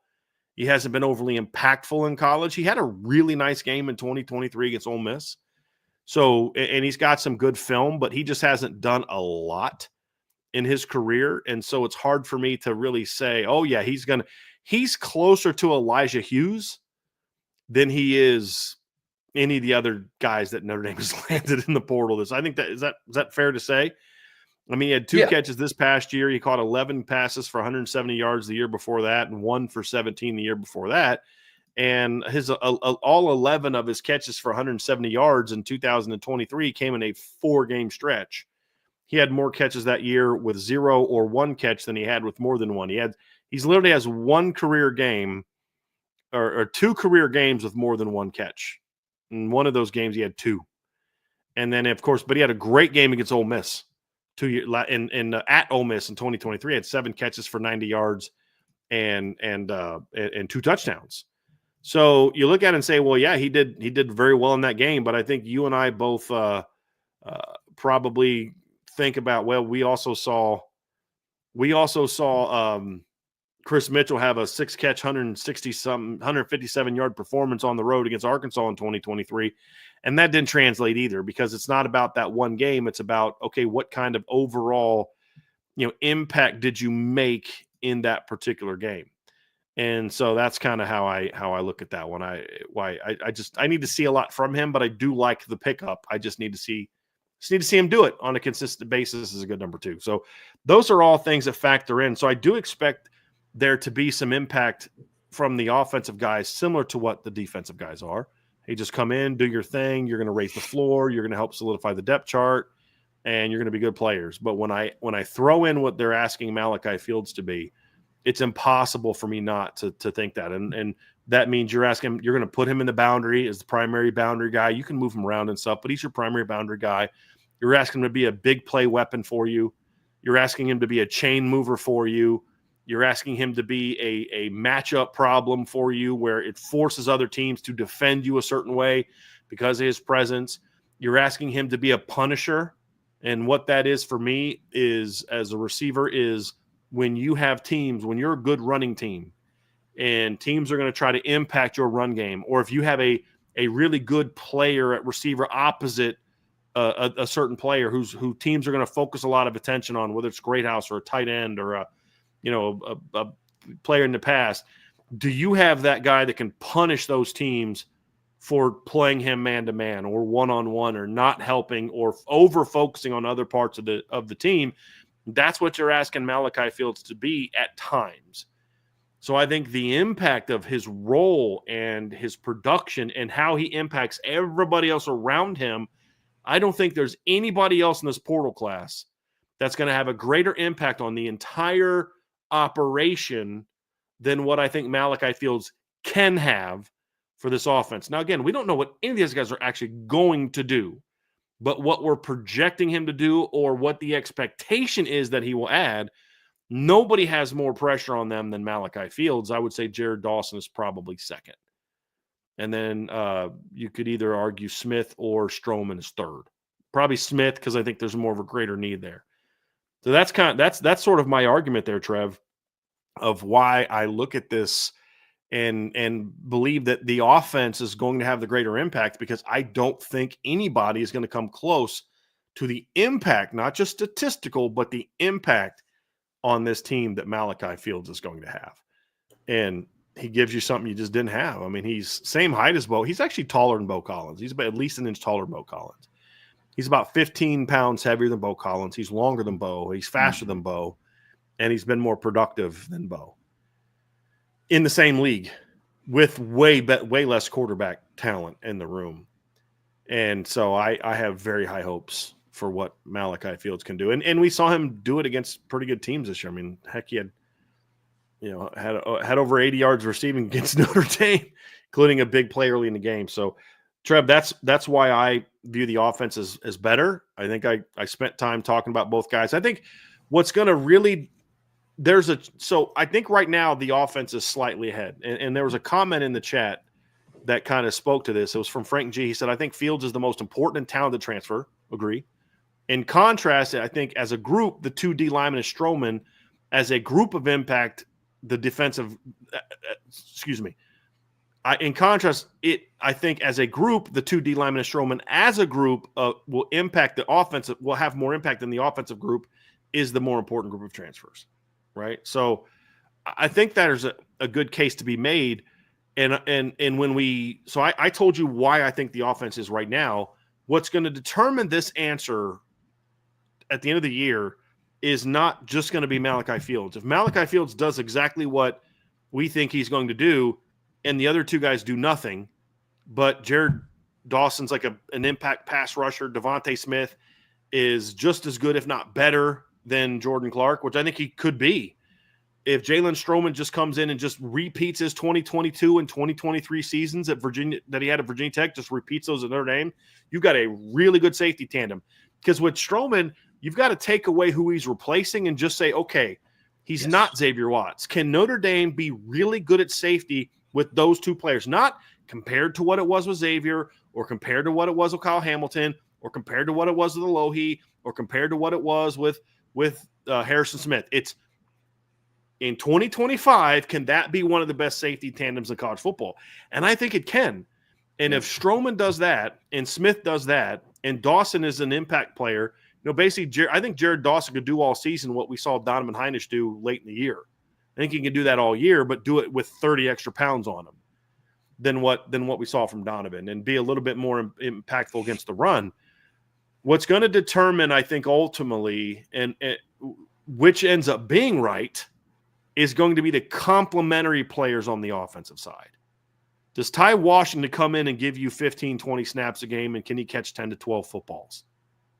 Can Will Pauling be a really important part of the receiving corps that can catch minimum 25 to 30 footballs? Let's say 20 to 25 footballs. I think if that happens, then that's another reason why I think the offense is because I'm projecting that. If they end up getting beat out by other players, or they just don't perform well, then it'll be a lot harder for one guy, no matter how impactful he is, to be better than potentially three and maybe even four if Elijah Hughes forces his way into the rotation. But right now, I do believe that the addition of Will Pauling, even if he's just your number 4 receiver that catches minimum 20 passes, combine that with what I think we're going to get from Malachi Fields, I think that elevates the room and the ceiling of the offense, where I don't think anyone on defense elevates the ceiling. I think they all elevate the floor, or at least they may keep the floor where it was. They don't raise the ceiling. I think just those 2 receivers alone raises the ceiling of expectations for the offense compared to what it was last year as a receiving core, but also what the needs are of this football team with first-time quarterbacks that are more pocket presence players, guys, than what Riley Leonard was, who was more of a dual threat, all-around type of guy. There was such a greater need for a possession guy like Will Pauling. A impact guy like Malachi Fields were tremendous additions to this football team, especially in the spring when we're not going to have Jordan Faison in the spring. We will have Will Pauling in the spring, and I think that's going to be important as well. We won't have Malachi Fields in the spring, but I just think all those things for me, Trev, are why I look at it and say, I think the offense is going to be the best. And I think Aiden Benami, I think it's offense, and I'm solely riding on the Fields being a dog. I mean, I that's kind of where I'm at, but I don't think Fields alone guarantees it'll be offense, because I do think those 3 guys on defense, maybe 4, could be impactful. For it to be offense, because again, what we said, we're not saying who's the most impactful player, because I think if I were to ask you who's going to be the most impactful individual player from this portal class, your answer would be what, Trev? Malachi Fields, for sure. Right, exactly. So we agree on that. It's what group is going to be more impacted. And that's why I think they do need at least one other guy to step up for my side to be right. But I think one of those 2 is going to be impactful in a role for them. Even if it's like a Chris Brown role, an Amir Carlisle role, something like that. I think one of those 2 guys, Ty Washington or Will Pauling, is going to have that complementary impact that just raises the whole thing for the offense. Yeah, I think that's all totally fair. I think it's interesting, some of the parallels between the offensive and defensive transfers, because you go through and you look at the offensive side of the ball, they're all pass catchers. Now, their impact can go beyond that, because we saw Notre Dame's wide receiving core play a huge part in downfield blocking. It's one of the reasons why they had such explosive plays. That, combined with, I think they have the best running back room in college football coming back, and they had one of, if not the best running back room in college football last year. But Notre Dame receivers took a lot of pride in blocking, which I think speaks volumes for playing in an offense that wasn't pass heavy. I think that's a big ask of a receiver, and I think that was really impressive last season. Now, but with that being said, Notre Dame still doesn't have a starting quarterback. And so there's 3 offensive transfer portal guys that are coming in that are all pass catchers, and they don't know who QB1 is going to be. Now, I do believe that regardless of who it is, they're all 3 pass first guys in a Mike Denbrock offense going into a second year. I look at the defense in a similar light. They just got a defensive coordinator. We don't know what that's going to look like. So it's interesting, some of the parallels between what the offense has going on versus what the defense has going on. So I do think that's interesting. Some of the, I'm kind of in a similar boat as you are. You answered a lot of my questions when you were going through. A couple of them for me, the first one, is it Malachi Fields specifically, like him as a player? Because I went back through and I looked at some of the other portal wide receivers that were out there. And one of them that stuck out to me was Isaiah Horton from Miami. Mm-hmm. Now, they would also probably ask him to come in and be a boundary guy. He's 6'4", he's over 200 pounds, and he played that role for Miami this past season. He had 1 more catch than what Malachi Fields did, about 192 less yards, same amount of touchdowns. Malachi mm-hmm. Fields was a more efficient receiver in 14.7 yards a catch. Isaiah Horton was at 11. Mm-hmm. But and now mind you, this is a hypothetical because we're talking about what the transfer portal class is, not, but would your opinion change at all if they brought in an Isaiah Horton and not a Malachi Fields? Because I believe that the same responsibility would be put on Isaiah Horton. Hey, we need more production from our boundary mm-hmm. spot. Would your opinions on the offense be the same if it wasn't Malachi Fields, but a similar player? Well, similar talent or impact, it would have to be that. Like Isaiah Horton's numbers were really good. And we talked about Isaiah Horton in our top 25 show when we were talking about Alabama and why one of the reasons I like Alabama, because you're getting a big-bodied Isaiah Horton type of presence to complement Ryan Williams. Absolutely. I think that's a big pickup for Alabama. And I think it's just as important that they filled that boundary need that Notre Dame filled their boundary need with Malachi Fields. But if you're going to say who got the better of that deal, I'd say it's Notre Dame because Fair. I think he's the better player. So, like, let's say Bo Collins would have come this year, not last year. Would I still have the same feeling that I do? No, I'd probably say he has the most important task. He has the most important job. I don't think he's their best portal pickup. He wouldn't even be their best portal pickup, much less what Malachi is being asked to do. So it is specific to Malachi. I think Malachi is one of the 10 best returning receivers in college football next year, just talent-wise, not production-wise. And so then I look at, okay, well, like all those numbers that he had at Virginia, at Miami, those things are all true. And I don't disagree with you. And again, that's one of the reasons I love that pickup. And it was in the same league, so there's some level of comparison between what they did. Yeah. But then the other comparison is, well, when you look at the 2 teams, Miami threw 489 passes and Virginia threw 401. Miami's quarterbacks completed 67% of their 489 passes, and Virginia's quarterbacks completed 61.3% of their 401 passes. So it's 246 completions compared to 328 completions. Miami had one of the best quarterbacks in college football last year. Virginia had one of the least effective quarterback rooms in all of college football last year. So what would his numbers have been like at Miami, especially if he had like Xavier Restrepo and what was it, the Brown kid, Sam Brown and Jacoby George and Elijah Arroyo taking some of the heat off of him? Like you see, so that it's not the numbers per se, Trev, and that's a very good question, very fair question. And I love that you brought up a guy that we were just praising a week ago, because that makes it a fair, because I'm high on him, so it makes a very fair comparison. But I still think Malachi's the better player, and he's more proven as a 1. Now Malachi 2 years ago was their number 2. He complimented the Washington kid. Yeah, it's a Malik Washington, right? And he had similar production in a different type of offense. Well, this past year was in a completely different offense, as I mentioned. He had to be the guy. He was the focus of the offense. Isaiah Horton was never the focus of the offense. The offense. Restrepo was. He was always the guy, and you had you had Cam Moore doing his thing. So that factors into it as well. So the numbers don't mean as much to me. It's the talent. It's what ability do you bring to the table? And that's where I would say my expectations would be they're asking him to do the same thing that they're asking Malachi Fields to be.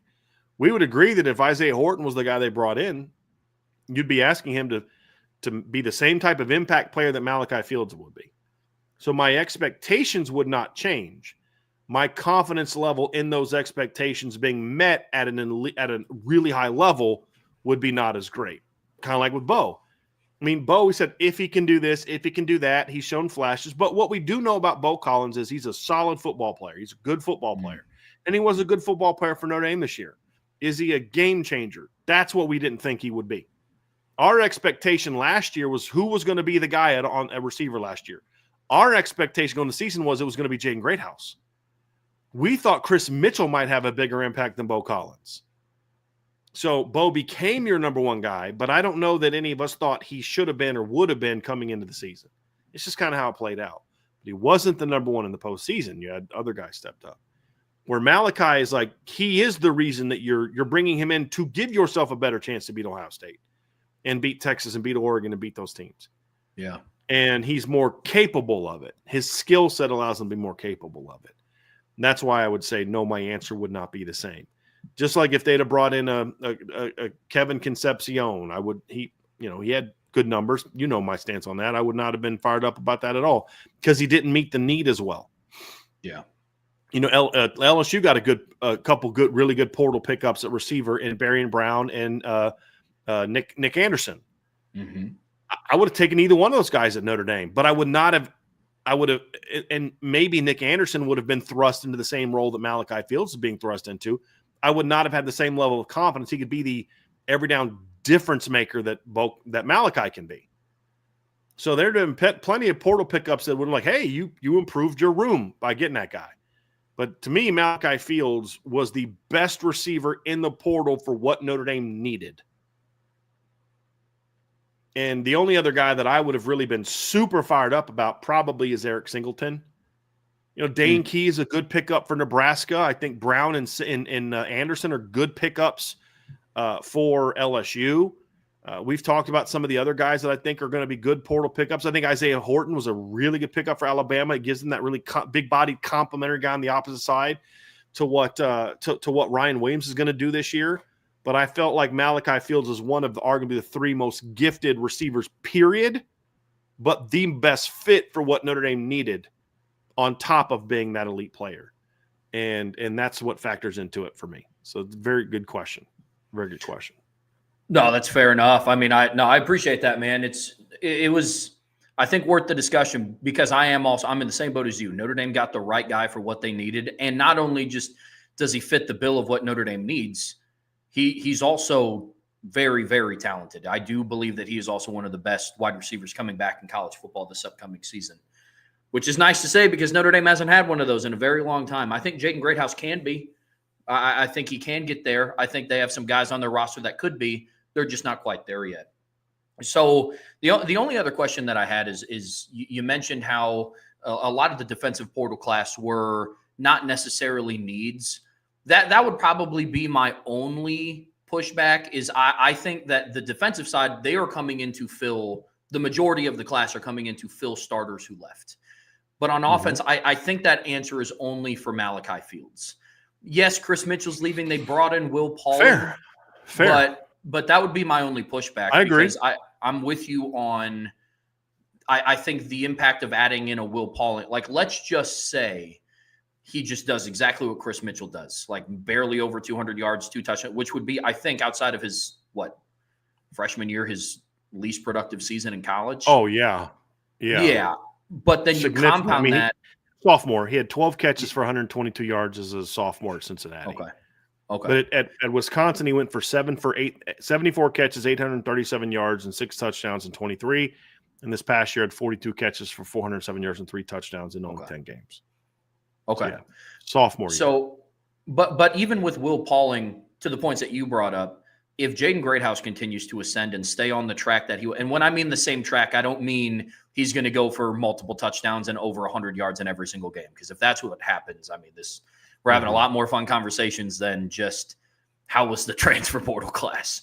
But if Will Pauling just does what Chris Mitchell did, Malachi Fields is who we think Jaden Greathouse continues to ascend. This is going to be one of the better passing offenses that Notre Dame has had in the better part of a decade. So that I agree with. But like I said, the only thing for me, the only pushback that I had was I think defense, and this is kind of what factored into my decision. I think defensive guys are coming in to start. And you could make the same argument for offense, but if Devontae Smith doesn't come in at nickel, you're either asking that of a true freshman and one of Dallas Golden or Mark Zachary, maybe a Cree Thomas, or you're asking a guy like Bronte Johnson to change his position, which I think would have been interesting. Whereas like Ty Washington, you and I are in the same boat. I like the upside. I think Ty Washington's also going to be in South Bend for multiple years, right? He has 2 years left as well. Okay. Yeah, I believe so. So I view him in Elijah Hughes in the same boat. But I don't think Notre Dame's expect him to come in and like, oh my gosh, like we expect him to be our dude. If he becomes that, that's great. That's like, wow, okay, he was better than we thought he was going to be, but it's not what he was brought in to be. Totally. Totally. But yeah, no, those are good points, man. That's what makes this conversation so interesting is because it's almost like there's no wrong answer. You know what I mean? Like there is I think both cases are valid. I do, after hearing your argument, I am still sticking with the defense, but there is more projection on the defense, I guess, if that makes sense. Like, can Jalen Stroman stay healthy? Can Jared Dawson play that amount of snaps? Yeah, can Elijah Hughes develop? Yeah. Whereas on offense, like if Malachi Fields comes in and just does what he did, not can he take it a step up. If he comes in and does what he did in 2024, he becomes one of Notre Dame's better receivers in the last 5 years. If Jared Dawson, Devontae Smith, Jalen Stroman, and Elijah Hughes all just repeat what they did last year, it's a really good portal class on defense. Like that helps you. None of them have to play beyond what they did to have an impact. And they could all just be somewhat near there. They don't have to necessarily be as good. Just that helps the defense, but it doesn't none of it actually like, okay, now you weren't going to be an elite defense, but now you are because those guys repeated what they did last year. As I said, it raises the floor. If Malachi Fields repeats what he did last year, it's more impactful because he was more impactful in my opinion. But he's also the one guy that I think has the best chance to exceed the impact and production that he had in the previous school because of the supporting cast. Whereas those guys were all part of a supporting cast. Jared Dawson was the supporting cast at Louisville. He wasn't their dude on the D-line. He was a part of a good D-line. He was a complimentary player. He was a good football player. I'm glad they got him. Jalen Stroman was a good football player. He was never, I don't think, Virginia Tech's like best defensive player or even one of their couple best. They didn't ask him to do that. Now, he would have had to be that this year, but he got hurt. And Devontae Smith is like, dude, do your job, do your role. He's a niche role player. Now, it's an important niche and it's an important role, but it's not the same as – Jordan Clark had a heck of a year for Notre Dame. He played half the snaps that Xavier Watts played. Half, actually less than half. But with Malachi Fields, it's like, look, dude, you are the guy in the pass game. You are meant to be the big time playmaker that doesn't complement Jeremiah Love, but protects Jeremiah Love. And so I think that's just the expectation is so much better. But as I said, the reason that I'm going, if it was just about Malachi, I'd probably still go with the offense just because of how important it is. But I wouldn't feel as confident in it. I think they do need one of the other two guys to be a key rotation player, key role player. And I think they're going to fill that. I think they're both going to play. I think Will Pauling is going to catch at least 15, 20 passes this year, if not more. And I think Ty Washington's going to be a solid number 2, number 3 tight end in the rotation, which is going to be good. You add those solid pieces to the number 1, and I just think it makes it's like you're almost Okay, this is going to sound crazy, Trevor, and so tell me if you think if I've gone off the deep end on this one. I almost feel like you're asking Malachi Fields to do at receiver what you asked Riley Leonard to do at quarterback, meaning you've got to come in here and you've got to elevate everyone around you. You've got to make everybody else around you better. Your performance is meant to protect Jaden Greathouse and make him better and make the Z's better and make the tight ends better and to punish people in the run game. You're coming in here to be that guy that changes the game, that changes what this room has been, that changes what this offense has been. And that's what Riley was asked to do. In a very different way, quarterback versus receiver, but I don't know that anyone on defense is being asked to do that. It's like, hey, come in, this is your role and know your role. And that's another thing that kind of factors into it, Trevor. I just think it's so significant what you're hoping he can be and can add that it changes the game. Now, we don't know if it's going to happen, and that's the big unknown, right? But that's what you're expecting him to be. You're expecting him to change the makeup of your football team by his presence, by playing his game. I think that's absolutely fair, because you can go back through and you can make a list of players that almost reestablished a new foundation, set new expectations for each position group. I think it's absolutely fair to say that that's what it was for Malachi Fields. All things being relative, because to your point, a wide receiver's impact different than a quarterback's. But Riley Leonard showcased last year in a different way than what some of us thought that it was going to be, but what the standard of play was at Notre Dame. When you get to the postseason, you need your quarterback to be that dude. And for a lot of the postseason, Riley Leonard was, but it wasn't just specific to last year, to your point. I mean, Cam Hart, you could even go back to Julian Love almost, but there was a little bit of gap in there. But, Julian Love, Cam Hart, they kind of reestablished what the new standard was for Notre Dame at defensive back. You go all the way back to the early 2010s, if not 2012, to talk about the offensive line and what Zach Martin and Chris Watt did to reestablish, hey, this is what the standard is at Notre Dame. Now, in this day and age, I think it is more accepting to say, hey, this is what the expectation is out of this position group at this program specifically, and it doesn't just have to be homegrown guys. We saw it last year with Riley Leonard. Malachi Fields has all that potential. So, no, I don't think that's crazy at all, because you need guys like that. And they've had wide receivers do it before in the past, but this jump was needed. So, yeah, I think that's totally fair. Totally fair. Do you have anything else left about the offensive transfer portal class, Bryan? No, just kind of looking through some of the comments that were made. I think we brought a lot of them up. Yeah, I think, I don't know that anybody's opinions were changed. I don't know that anyone's minds were changed, but I do think it was good debate. But I think what we saw in the chat, Trevor, is that a lot of people in the chat have the same thought that you and I had, which is, I feel it's this side, but it could be over here because of reasons. The people think it's defense are like, yeah, I'm team defense right here, but that Malachi Fields argument is pretty convincing. People that are like, I'm on offense because it's Malachi Fields, but that defensive thing is really compelling because D tackles and you're going to have a starting nickel and that kind of thing, and it's the numbers and all those type of things. But I think at the end of the day, for me, the reason it's an easy answer for me is just because if everybody just repeats what they've done, nobody comes close to having the impact that Malachi Fields is going to have.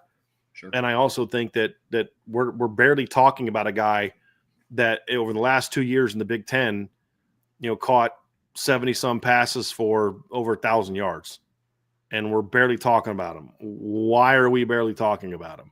Number one, we like the talent that's coming back at the position, but number two, that's how much I think the expectation is that Malachi Fields is going to be an impact. But I mean, Will Pauling, the last 2 years in the Big Ten, had 116 catches for 1,244 yards and 9 touchdowns, with not very good quarterback play either.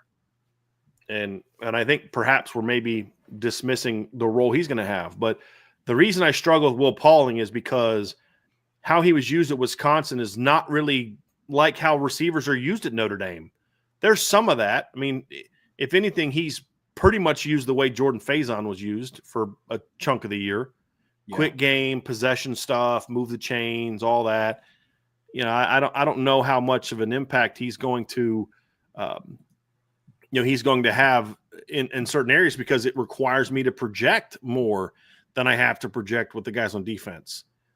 And that for me, Trev, that does make it a little bit harder to kind of project Will Pauling because of that. I'd feel a little bit better if I maybe saw how he was used a little bit more in some of the specific roles. And I'm going to take a little deeper dive into the film, but I mean, when you kind of look at where he's lined up and different things that he's done and where he's played and things like that, it just, you look at it and you kind of say, okay, the projection's a little bit harder. I mean, he was primarily a slot guy at Wisconsin this past season. I mean, a big chunk of his production, it was in the slot this year. Almost all of it was in the slot the year before. And I don't know that that's going to be the case for him. I mean, are you going to really split carries with Jaden Greathouse, or is he going to have to play outside more and then do both? So there's a little bit more projection with him than if you just brought in Jalen Stroman and just asked him to do exactly what he did against Virginia Tech. There's a role in that in this defense, and I know how good he'll be. I don't think you can ask, because if Will Pauling just comes in Notre Dame and plays the exact same position he did at Wisconsin, he won't come close to doing the same type of numbers he did at Wisconsin, because he's going to be sitting behind Jaden Greathouse. And I don't know how much you want to move Jaden Greathouse away from the slot. You know, at times, sure. But do you want to just, after back-to-back 100-yard games, just move him out to Z so you can put Will Pauling in the slot? I don't know if that's necessarily what they're going to do. Maybe they are. Maybe that is what they're going to do. I don't know that makes a ton of sense. I think having them, Will Pauling play both, have Jaden play both is fine. And maybe there's times when Jaden is outside and Pauling is in the slot, but there needs to be other times as well. Because, I mean, Jaden Greathouse showed he's a difference maker in the slot. Not just on the big plays, but he was clutch all year on third down from the slot. Well, I think it begs the question. We could have an entire other show about this topic, but it's just, I think you're going to see more of Mike Denbrock moving the receivers around, similar to what he did at LSU, because you're going to have a bunch of different skill sets and some of the skill sets that are similar. Like you said, Will Pauling and Jaden Greathouse can do very similar things out of the slot. Will Pauling had a role very similar to what Jordan Faison had in this offense. Will Pauling had that at Wisconsin. And so I think you could see Mike Denbrock, just in the spirit of getting the talent on the field that deserves and needs to be on the field for Notre Dame in the fall. I think they can move him around quite a bit. But that was a really fun discussion. That was really cool. So, well, look, guys. It was. Yeah, absolutely. Well, look, guys, that's going to do it for this portion of the show. We're getting ready to move on to the mailbag, and we're starting to get some questions flowing in here. But before we get there, please be sure to hit that like button, hit that subscribe button, hit that notification bell, share this podcast with your friends and family. Anybody that you know loves Notre Dame and college football as much as you do. Whatever platform you watch us on, we'd really appreciate a 5-star review, whether that's on Spotify podcasts or Apple Podcasts. And as always, the best way to support what we do here is subscribe to the premium message boards at boards.irishbreakdown.com. All right, Brian, after a pretty fun topic, a lot of the people in the chat put in some questions that they have. They're going to dictate the topic here for about the final hour of the show today. And we have some in here. Now, just a quick reminder for everybody, the quickest way to get your chat bumped up to the top is if you put in a super chat, but we're going to try to get to as many of these as we can before time runs out today. So, Brian, without further ado, it's mailbag time, man. Yes, sir. Let's do it. Aiden Benami, do you think, since Chad Bowden knew most of our recruiting operations and targets, et cetera, it really can hurt us in the 2026 class? For example, I'm going to butcher his last name, so I'm just it's Samote Kato Anga, I think is how you say it. But that's the kid it's Samote. He got the name wrong. It's Samote is his first name, who committed to USC this weekend. But do you think that impact is going to impact Notre Dame or not so much? I certainly it will. I mean, it already has. Even if that's the only guy that they get, it's impacted them. There's a receiver that Notre Dame is after that they're talking to. There's plenty of guys that Notre Dame has. I mean, he offered one of Notre Dame's commits, in Chasten Smith. So, I don't love it. I don't like it as a Notre Dame fan, but, people are like, is he trying to take shots at Notre Dame? Probably. But isn't that kind of his job? Notre Dame's their biggest rival. Why are you not going to do things to try to not only impact yourself positively, but then impact impact Notre Dame negatively. It's a double bonus. We're getting a good football player and our rivals getting hurt. I think look, of what I know of the last couple of years, I know that Chad Bowden holds Marcus Freeman in high regard. I know he has a great respect for a lot of the coaches at Notre Dame, but there are some people on the administrative side who make life miserable for a lot of people in the football office. There just is. And y'all know exactly who I'm talking about. And as long as leadership at Notre Dame allows that guy to do whatever the heck he wants, it's going to continue to be a problem. He's just not a pleasant person. He's not fun to work for. He's kind of a D, you know what? And so, like, if there's shots being taken, it's more at him than it is at anybody. And it's, for the fans who kept convincing themselves and trying to publicly convince everyone else that Chad Bowden wasn't a very good recruiter, probably a little bit of a middle finger to those people as well. But at the end of the day, that's not why Chad Bowden's doing this. He's doing it because he needs to upgrade the talent at USC. And you spent all this time going after these big-time players when you were at Notre Dame. Why would you not then go after them at USC? You don't owe anything to Notre Dame. Like, hey, I'm at a new place. I promise I won't recruit any of the players. I mean, the only thing that bothers me is when you go after a commit. That's the only issue that I have, is like that should be just in general out of bounds. Look, you convince this kid to commit to a school, now you're going to try to go back at him, unless that commit pursues you, which is kind of like with Messiah Mickens. My understanding is that is kind of the deal there. I don't love that, but that's also part of the business. It's just, it is what it is, but it just goes to show you that when he was here, he felt he was recruiting big time players, and now he's trying to recruit those same guys to USC. So how much will it hurt Notre Dame? It'll hurt Notre Dame to a degree, but it's not going to hurt Notre Dame in the regard to where Notre Dame can't still achieve all their objectives. So you lose Samote, that's a loss in that, I believe he liked Notre Dame a lot. It's one less really good player you got a shot to land. But Notre Dame's also recruiting Mikhail Blade at that position. They're recruiting Dre Quinn at that position. Elijah Golden perhaps could maybe play that position. If they get Mikhail Blade, I'm not losing any sleep over losing Samote, who's a heck of a football player. Because I think Mikhail Blade's a heck of a football player. So it's like with anything, man, whether it's like losing a top player to USC doesn't hurt your team any more than losing a top player to Alabama or Clemson or Ohio State. The only way it hurts more is one game a year when you're playing against that guy. But overall, it doesn't hurt your team and what you're trying to build. You got to rebound, right? I mean, losing we used it the other day, Trev. We talked about it the other day. Losing Will Shipley hurt. Will Shipley's a really good football player. Notre Dame thought they were going to get him. He picks Clemson. That stings. What are you going to do about it? Well, what did they finish with? They went and got Logan Diggs and Audric Estime. Worked out pretty well. So that's really what the good recruiting operations do is, you put all your eggs in the Will Shipley basket. Probably shouldn't have done that. But they rebounded. Tommy Reese went out and got Logan Diggs. Lance Taylor went out and got Audric Estime. And that turned out to be a pretty darn good 1-2 punch for a couple years. And then obviously Audric, Logan transferred and Audric's off the NFL, but that was an impactful group for you. So it's all about how you rebound. And Notre Dame's just going to have to rebound well. It's no different than when they lose other guys. It makes us feel worse because a guy that, you used to love is now taking it to you a little bit, but it shouldn't hurt Notre Dame in that regard to where they now can't have as good of a defensive line because Chad Bowden's at USC. Yeah. I don't think it should hurt. It shouldn't hurt that way. If it does, then you need to rethink the people that are leading your defensive line recruiting. But I don't think that's going to be the case. I'm with you.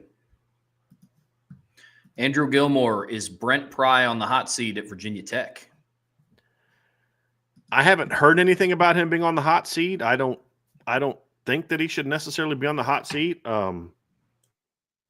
Virginia Tech, I felt, went through a lot of ups and downs this past year. I think this season was very disappointing for them. I think there was a lot of injuries involved. They had some bad losses.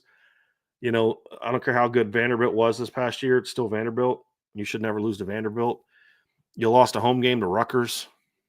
It's a tough one. You lost to Duke. It's a tough one.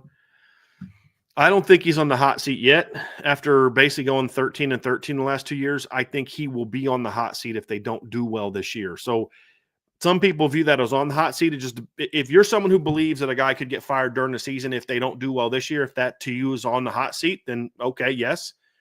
I don't think it'll be that. I think it's like if they're on pace to be 7-7 again, I think that then there maybe could be a change to be made. When I think hot seat, I think more of a guy that's like if you start off 1-2, you're toast.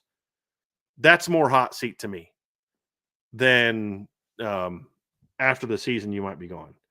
So that's why I would say no, but I think he's one more bad year away from his seat being on fire. Because you don't get brought to Virginia Tech to go 7-6 and 6-7, in my opinion. Yeah, I think for some of those reasons, I do think he's on the hot seat, but it's just, again, it's what you think the hot seat is, and you're not yours specifically, Bryan, but like what your perception of the hot seat is. For me, it is when I say a coach is on the hot seat for the 2025 season, that's the season where that coach is being evaluated if he's going to be the guy moving forward. That's how I view it. And so, yeah, I would say so. I mean, 13-13 at a place like Virginia Tech. Now, the thing going for him is he's taken them to back-to-back season games where he's 1-1. He won their postseason game in the 23 season, lost his past year, I think, in the Duke's Mayo Bowl, I think. But again, you don't go to Virginia Tech to just make the Duke's Mayo Bowl, let alone lose it. And so that's where I'm at with that one. Agree.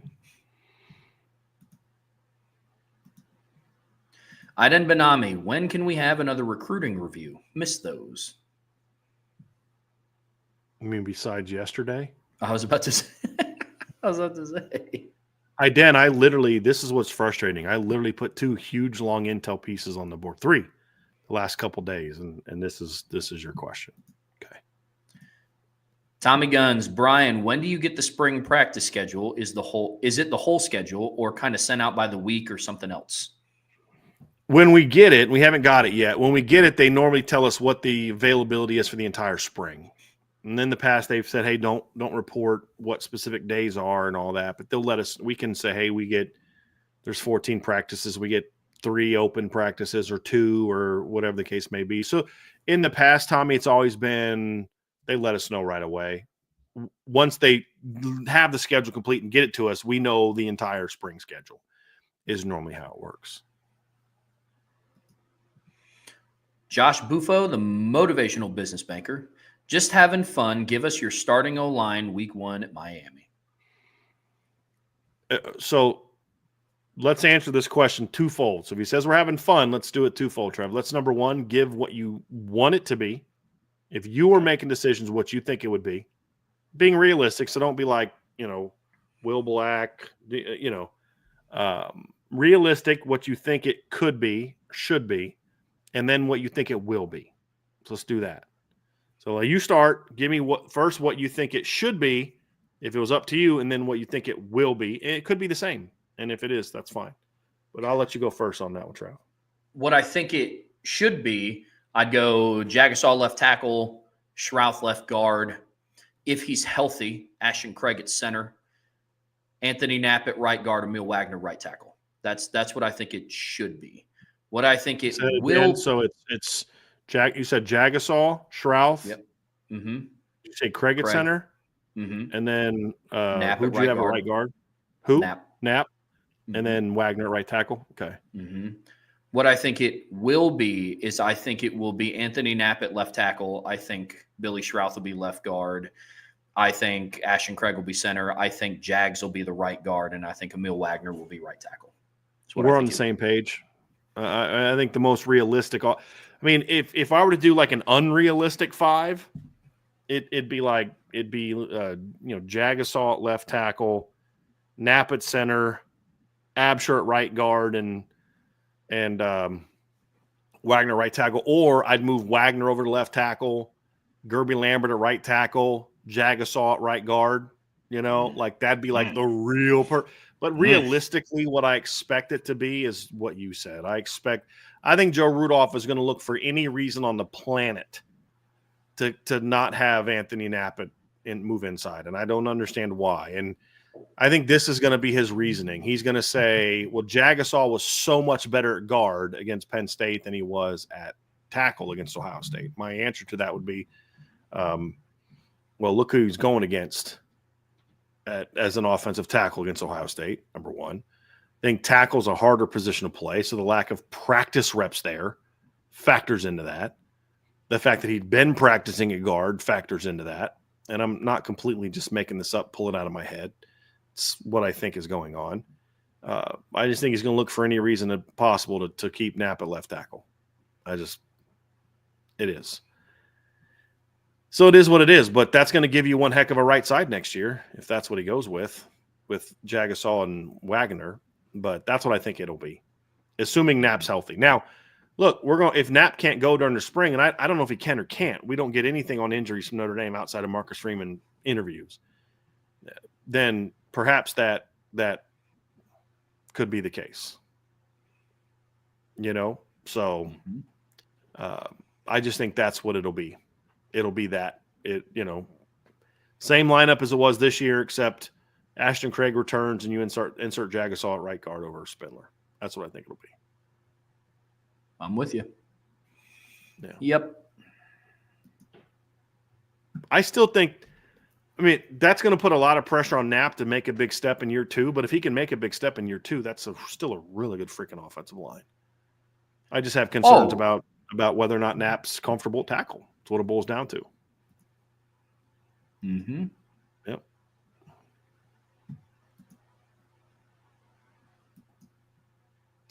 Aiden Benami, do we think Jabron Payne will get over 20 carries this year? No. I don't. Maybe. I think Jabron will most likely be your number 5 back. I just don't see Keegan or Aeneas being your number 5 back. I just don't. Mm-hmm. I don't get it. I just don't. Sorry. Here's a good one from Andrew Gilmore. Are there any edge players on the roster that you project to be better or as good as Isaiah Foskey? It's a really good question. In 2025, maybe not, because Boubacar got hurt last year. Look, Trev, I'm just going to say this. I really feel, had he not got hurt last year, that we're going to be talking about Boubacar Traore as being one of the guys that people are talking about, one of the best returning defensive ends in college football. I think he would have finished with 7, 8, 9 sacks. We talked about the number. He was projected to get 11. I don't know if he would have got 11. You can't. That whole projection thing doesn't always come true. It just depends on who you're playing. There's 2 option teams in the schedule down the way. Maybe it's 7, 8, 9. Maybe he fatigues late in the year because he's still just a sophomore. Who knows? But he, at least in my opinion, I'm comfortable saying he gets 7, 8 sacks last year. Would he get 3 in 5 games? Really in 4 games and a quarter, essentially. And then we're talking about him being that Isaiah Foskey type of guy. It's a little harder to project that now, Andrew, because of the knee injury. And as much as we can say technology helps you come back faster, it certainly does, and it helps you come back healthier. But it's normally the second year removed from an injury that you see a guy sort of really get back to what he was. And when you think about how many reps Boubacar lost and practice reps, game reps, I think that might stun his growth a little bit to where maybe he doesn't have that type of season this year, and maybe it's 26 that we're having that conversation. But he's one. I think Bryce Young could be that guy, but I think, again, that's maybe more 26 than 25. If I had to guess, based on what we know, the production at end in 25 will be more about the unit as a whole than it'll be like 1 or 2 just studs. So like Burnham will have his moments. Junior will have his moments. Boubacar will have his moments. Bryce will have his moments. Logan Thomas will have his moments.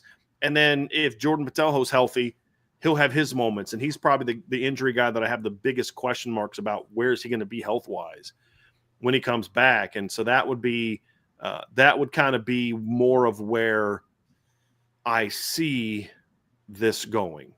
Now, if Boubacar gets back to full speed and he's full go and full explosiveness and all that, then certainly he can have that type of offseason. But, is he going to practice in the spring at all? We don't know. There's a lot we don't know about him. And so until I see him out on the practice field in the spring, running around, even if he's not taking, I would be shocked if he takes any like live reps, like team reps this spring. I'd be shocked if that happens, because he would be 6 months removed from the surgery. Yeah. Essentially at that point in time. Got hurt against Louisville in late September. So October, November, December, January, February. That's at the very beginning of the 6 to 8 month rehab time. There's no point doing that, in my opinion. But if at least we can hopefully see him out there running around, moving around, going through drills, then I might feel a little bit better about it. But that's a tough one, Andrew, for 2025. I think there's several guys with Isaiah Foskey's talent or even better talent. I think some of these guys are a little bit more fluid athletes than Isaiah was. Bryce Young can match I'll see your height, width, length, explosiveness, and raise you a little bit is kind of the natural God-given ability I think Bryce brings to the table compared to Foskey. I think Boubacar could. I think Logan Thomas could even be more impactful as a pure edge rusher. But they all have a long way to go before we get there. I mean, and like with Foskey, for example, Trev, we did see Foskey kind of build into that. Mm-hmm. He didn't play a ton as a freshman in 2020 on defense, but he did play a decent amount of special teams. Had a blocked kick that he also recovered for a touchdown in 2020 as a true freshman. If you remember that. Yep. Against Pitt. Pitt. It's Pitt. Yeah, it's against Pitt. South Florida is the game.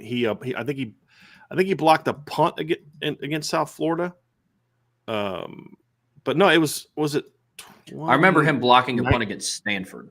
That was 19. That was his freshman year. So 2020 would have been his second year. You are correct. So his junior year was the breakout, but in 2020 we saw him kind of step into kind of a rotational role at defensive end. He finished with 5 tackles for loss. He finished with 4.5 sacks. So we kind of saw that breakout coming in 2021 to 11 sacks. I think that's what Boubacar would have been plus some had he played this year. That same year 2, take that jump. Isaiah didn't play a whole lot on defense as a freshman. He played 5 snaps. He had 5 tackles and no pressures, and he had, none of that. It was his big play, like you said, was on defense. And he played, I think, 4 games that year. But 2020 is when he became a rotation guy, and you started to see that, behind Dalen Hayes and Adetokunbo Ogundiji, and then it's like, okay, we see that coming. I don't know that any of those guys showed that they're ready for that jump and that played the whole year. Bryce would be the only one that I would say that could be about, but he's a year behind Foskey in the development stage from when Foskey had his breakout. That was year 3 for Foskey. This will be year 2 for Bryce. But would it shock you if Bryce Young kind of had a 10-sack season in 2025? It wouldn't shock me. I'm not predicting it, but it wouldn't shock me. He's a big-time talent. I just think he's probably a year away from being that guy. I'll say this about the defensive end group, Andrew. I think that late October, early November, you're going to start seeing a couple of guys emerge as those dudes. I think it is very much, to Brian's point, going to be a group effort. The latter part or beginning of the season, where it's going to be very much hey, this was a junior Josh Burnham game. Hey, this was a Bryce Young Boubacar game. Hey, this was a Boubacar Burnham game. Yeah, one of whatever combination insert here.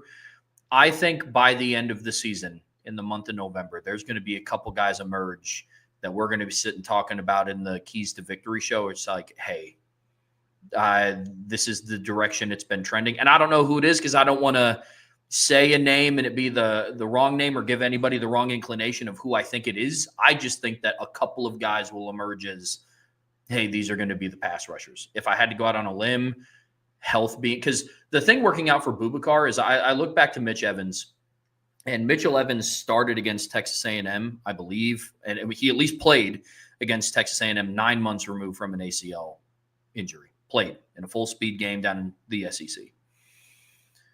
If you kind of track the same with Boubacar, now obviously people recover from injuries differently, but just using this timeline, that puts Boubacar at where Mitch Evans was at the end of August.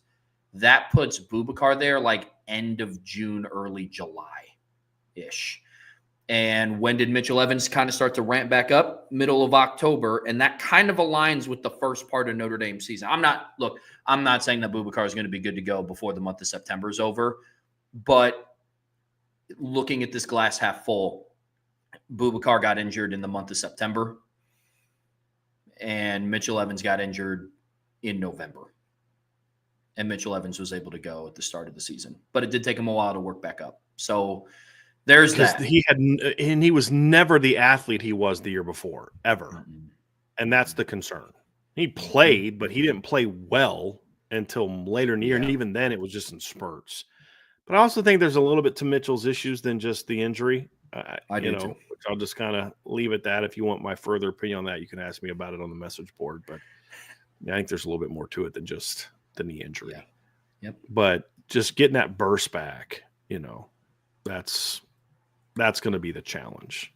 That's going to be the challenge in year one for him. Yep. Josh Buffo again. I saw this question come through, and I'm excited. Build your perfect Notre Dame quarterback: arm, legs, decision-making, strength, leader, any other facet of playing a quarterback. Any Notre Dame quarterback you have seen before to make the perfect Notre Dame QB. You're excited about it, so I'll let you give you. This is the first I've seen it, so I'll let you go ahead and describe this one. This is a fun question, and I'm glad you put in quarterbacks that I've seen play, because then I would just be like, give me a combination of Joe Montana and Tony Rice. That's not fair. So I'll say this, and I'll break this down. I want Brady Quinn's build, because that guy was a tank. He was like 6'4", 225. I want Malik Zaire's arm strength. Because that guy, man, that guy would let it fly. Cannon. Yes. I want Jimmy Clausen's accuracy. Because that guy could put it anywhere that he wants. I want Riley Leonard's legs, mobility, whatever you want to say there, running, out of the ones that I've seen. Yep. Leadership-wise, man, kind of it might be recency bias, but honestly, Riley Leonard. I'd still have to go Brady there. I still have to go Brady Quinn there. I was between Riley or Brady. Yeah, I love Riley Leonard, but Brady had to do it Brady had to go through the struggles as well. Mm-hmm. I mean, he had to quarterback those real crap teams where he got his brains beat in. Yeah, that's true. So I'd have to go with Brady. But I think ability to read a defense. I'd also say Jimmy. Yes, his feel for the defense was exceptional. I'd say Riley's playmaking ability as a runner, Everett's playmaking ability as a passer. Yes. Would be factored into that as well. But I love Brady's body. Yes. I mean, the build is I love that pick.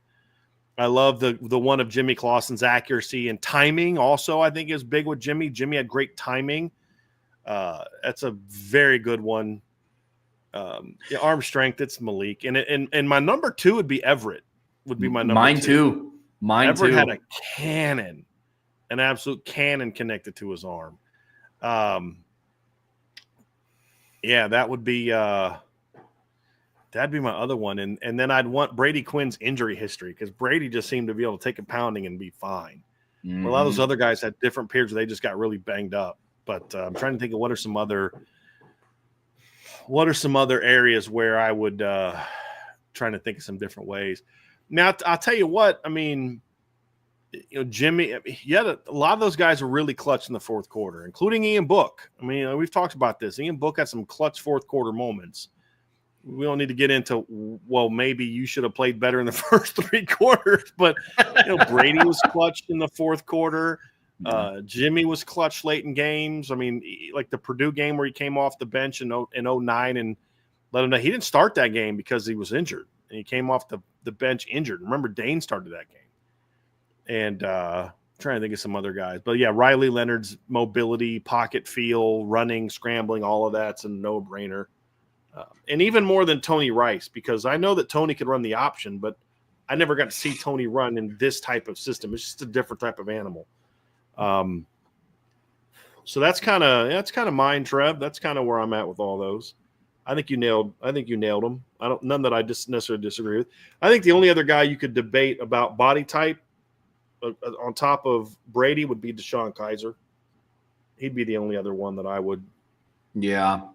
I would I would thought say Deshaun threw a great deep ball. Mhm. Deep ball, but nobody threw a better deep ball than Jimmy. As far as just accuracy. I mean, accuracy. do you remember the throw he made against – I mean, everybody talks about the throw he made against Michigan State to Golden Tate in 2009 where he dove over. But do you remember the bomb he threw against Hawaii? Oh, yeah. It's like, what? Jimmy had a much stronger arm than people gave him credit for. I was watching the Michigan game 2008. He threw the ball from behind the 50 and in the rain, and Golden caught it at like the goal line. He had a bazooka. He didn't have a bazooka, but he had a strong. He didn't have like a Malik bazooka, but he had a pretty strong arm throwing the ball down the field. But yeah, he threw a great deep ball as well. Deshaun could just throw it so freaking far. That was him. Jimmy had one against USC in 2009 to Golden Tate going into Notre Dame student section where the safety was stacked on top, corner was trailing. When you say safety, let's be clear. It was 6'4" Taylor Mays. So it wasn't like some little 5'11". It was 6'4" Taylor Mays, and he dropped that sucker on a dime. Couldn't have walked it out. Couldn't have walked it out better. Yeah. Outside of that, body type, I would also, or arm strength, I would hear out Dane Christ because he was a big dude. He had a cannon too. The problem there is Dane was always just so banged up. It's almost like he had that big old body for nothing. You know what I mean? As far as and there's nothing he can do about it. He was a tough kid. It's just you can't control your ACL tearing. You can't. I mean, that's just it's just how you were. But yeah, man, those are all some good ones. Those are all some good ones. Sam Hartman's beard and hair. Jimmy's number. Yes. And that's. I mean, I'm biased. I was number 7, so I'm biased there. It's the greatest quarterback number ever. But yeah, it was perfect. Yeah, that'd be mine. I'm with you. Mm-hmm. I'm with you. It's a good one. Yeah. Ballpeen Shillelagh, the Notre Dame youth movement has been strong. What young players have the best chance to keep this going this season? Or is it more likely that the former young guys take over the field?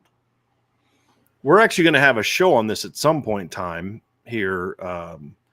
Not sure if we're going to do it pre-spring or post-spring because there are some young guys that I think could be that.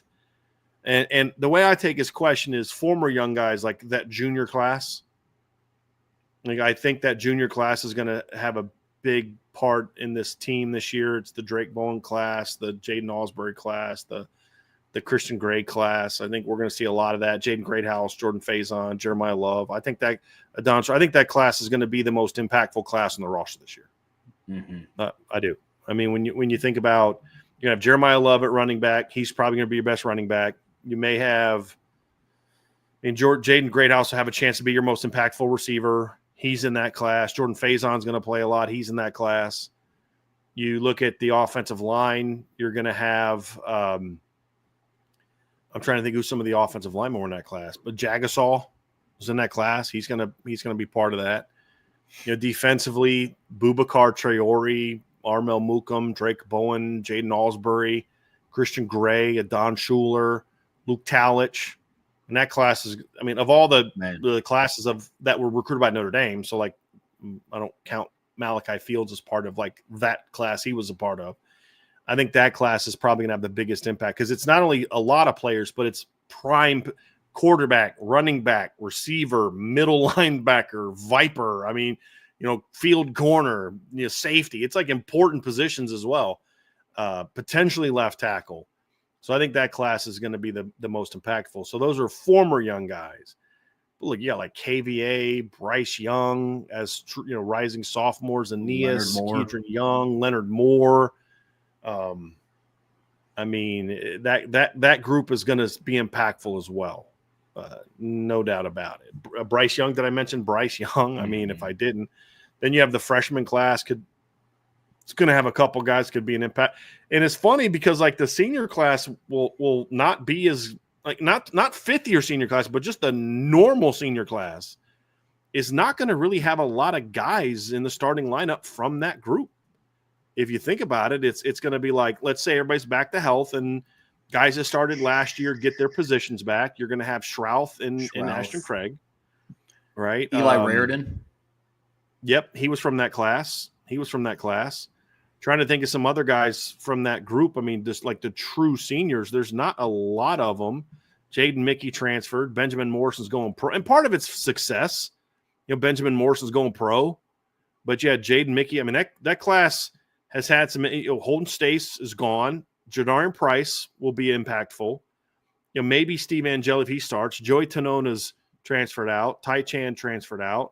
Emil Wagner is part of that group as well. So the offensive line could be impacted majorly from that class.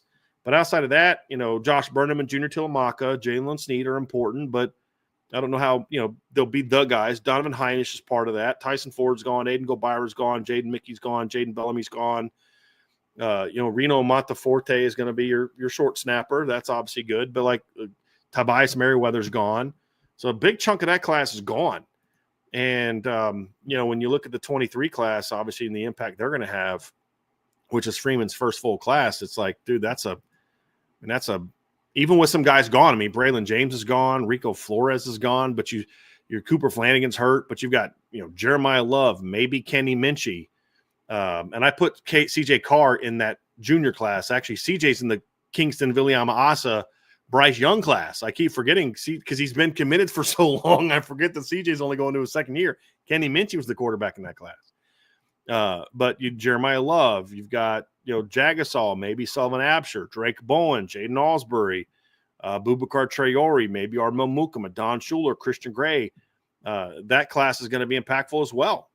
But what would be a fun thing to comment on is at some point in time is predicting which class in the 25 roster is going to have the best careers when it's all said and done. That would be a very interesting debate at Notre Dame. Not somebody transfers somewhere else and is impactful, but at Notre Dame. But I think the youth movement will continue. I just don't think it's going to be as many first and second year players as there was last year, because so many of those second year guys are now veterans. Think about that. Drake Bowen's going to be a veteran next year. Jeremiah Love's going to be a veteran next year. Christian Gray's a veteran next year because they're third year guys. It's crazy how quickly it goes by. It really is. Some of the rising guys like the Bryce Youngs, the Leonard Moores have to come back. Yeah. Like it's not like they have the option to, maybe we'll college, go to the NFL. Right. To college. Right. That's so crazy. Here's an interesting one. I would be willing to predict that there will be more players from the 2023 class that are captains in 2025 than any other class. Because I know there's going to be at least 3. Yeah. Huh? Oh, yeah. I know it's tomorrow, but bye. Yes, very well done. Totally. Very well done. Totally. Because, Drake Bowen, Adon Schuler, Jeremiah Love, I'll be shocked if at least 2 of those guys, if not all 3, are captains next year. Shocked. If at least 2 of them aren't captains. And I'll be not shocked, but surprised, very surprised if 3 of them aren't. Who else are going to be your captains? Maybe Emil Wagner. We talked about some Emil Wagner, maybe a Billy Schrouth. But great. Well, and Greathouse is another one. I forgot about Greathouse. That's another one that I could see being I could literally see a scenario where if you pick 2 captains, you say you can only have 2 captains on either side of the ball. I'd say I'm pretty confident that both captains on defense will be juniors. Because if I were to pick anybody for captaincy, it would be Drake and Adon. That's my 2 defensive captains. Offense, it's a little bit more of a discussion. I'd have probably Jeremiah Love as a captain. Then is it Jaden? Is it Emil, who would be a senior? Is it a Schrouth who's be a senior? But it's like if there's 4 guys contending for it, 2 of them are from that class, and the other 2 are the veteran linemen. But that's it. Can you think of anybody on defense that's going to be a captain over those 2 guys? I can't, unless it's someone even younger, but I don't see that happening. And Gabriel Rubio was literally suspended from the team for spring. He's not going to all of a sudden be a captain. Jason Onye's not. Jordan Patel's not a captain kind of guy. Who else would it be? Burnham. That's one. That's a senior who could potentially be that guy. But who else? The only other name that came to mind for me is also in that class, and it's Christian Gray. His teammates think very highly of him. Yes. Very highly. Yeah. And so do I. I don't want to make it sound like I'm confused as to why. But, yeah, Christian Gray's another guy that I would not sleep on to potentially be a captain. Yeah, it's going to be interesting. Fun. Good question, man. Really good question. Tommy Guns. You both played quarterback. Strings or no strings? If you know, you know. I had to be a strings guy because I never played in an offense where I had to learn the no strings thing. I grew up in an era where we were still dropping. Even in shotgun, we were dropping back, drop, gather, plant, throw. So I didn't play in an offense where it was catch and throw. So I was never a no strings guy. Now, I know some people that still played in that offense and still were no strings.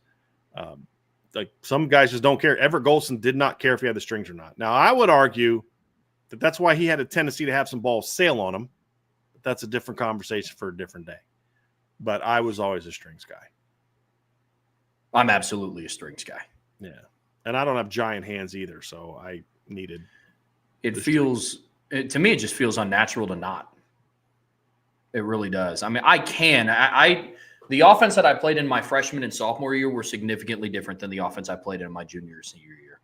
And there were moments where my freshman and sophomore year, it was very shotgun, catch, set, throw. And you didn't have a whole lot of time. I got pretty good at finding the laces in a shotgun snap, but it's still, sometimes it wasn't perfect. But if I had a preference, definitely strings. Here's an interesting one. Another one from Josh Bufo. Has Notre Dame Pro Hall of Famer had a better individual career than Zach Martin minus Super Bowls? I mean, first of all, you're kind of taking out a pretty big part of that when you say minus Super Bowls. But even if you take away minus Super Bowls, you've still had some guys who had legendary careers that I think you could definitely argue were even more impactful than Zach Martin, or even just as much. Obviously, Tim Brown, one of the all-time leading receivers in the NFL history, had a much longer career than Zach Martin by choice. I mean, Zach Martin still, from what I understand, still a pretty good football player. I just think he's kind of, at the point where it's like, okay, I've had a great career, and maybe he just, I don't know the reasons why he retired. I mean, he's 34. We see guys playing past that nowadays, but it was a Pro Bowler as recently as 2023, or an All-Pro. He was a 7-time first-team All-Pro, 2-time second-team All-Pro, 9-time Pro Bowler. This past year, he wasn't a Pro Bowler. He was on the 2010s All-Decade team. All that's great stuff. I mean, he's a great player. But, Tim Brown's one of the all-time leading receivers in NFL history. Jerome Bettis is one of the all-time leading rushers in NFL history. And not even just talking Super Bowls. I mean, so if your thing is just not about Super Bowls, then he's there. I think the one thing that would be different between Jerome Bettis and Tim Brown and Zach Martin is neither one of them were considered the best at their position for a period of time. Like, they were considered one of the best, but I think Zach Martin was considered the best guard in football for a stretch of his career.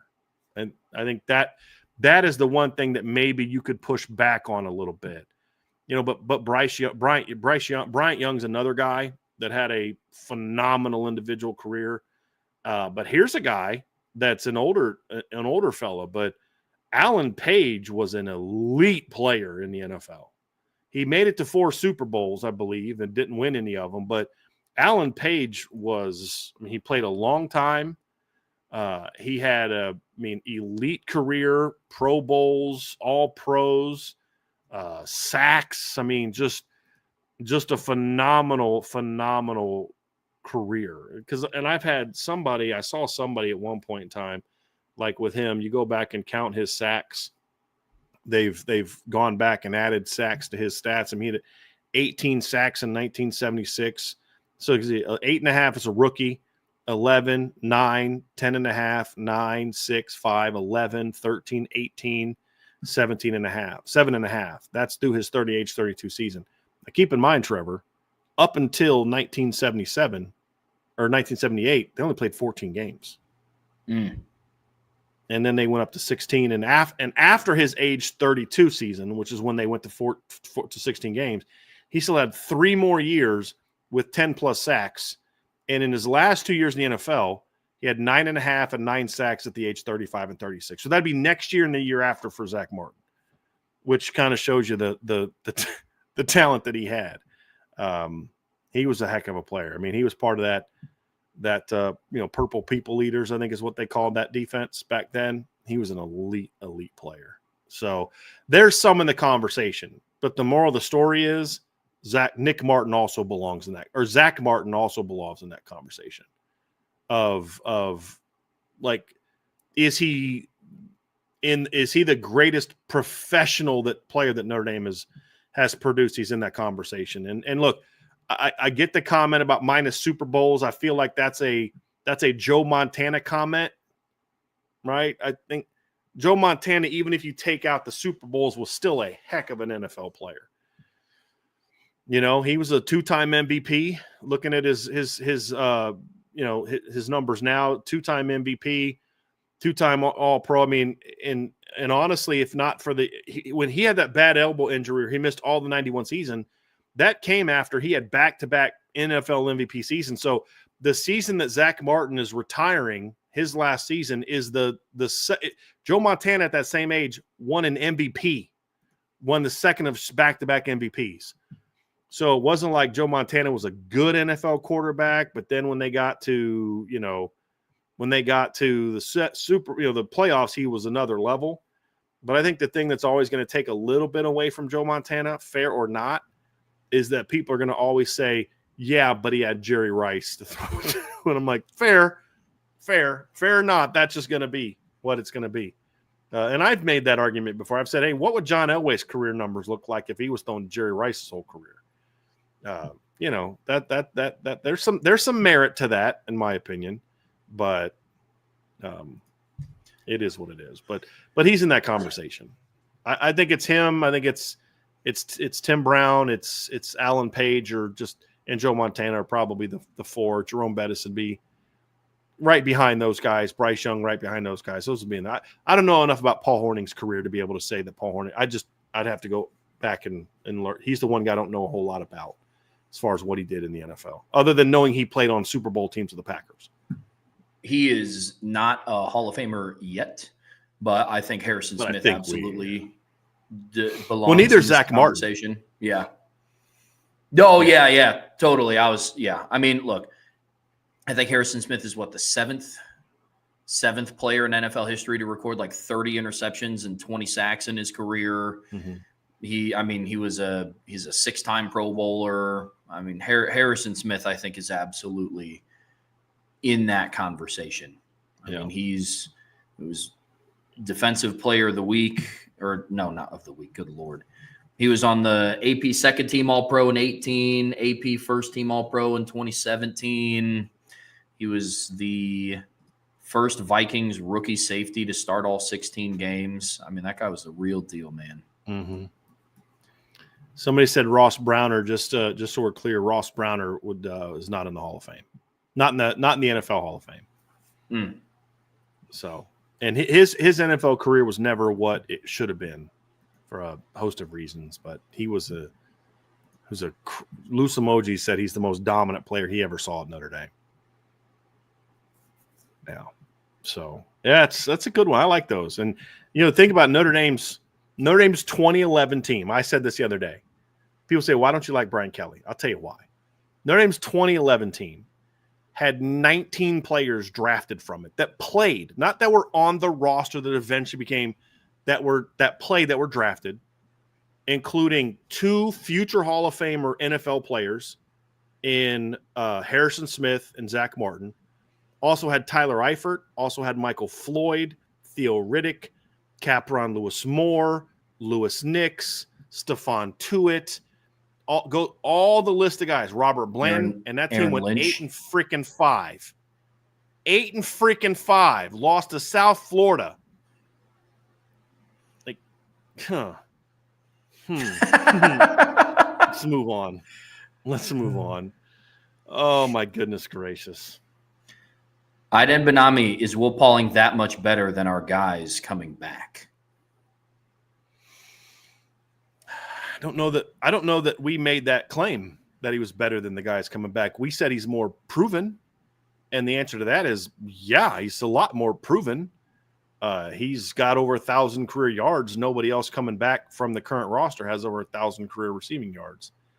I don't know that I ever said he was better. Matter of fact, we made the exact opposite argument when we talked about how if he plays the slot, he's not going to match that production because he's not better than Jaden Greathouse. So I'm not quite sure. Maybe, Aiden, if you could clarify why you asked that question, like what was stated that you made you ask that question so that I can explain that.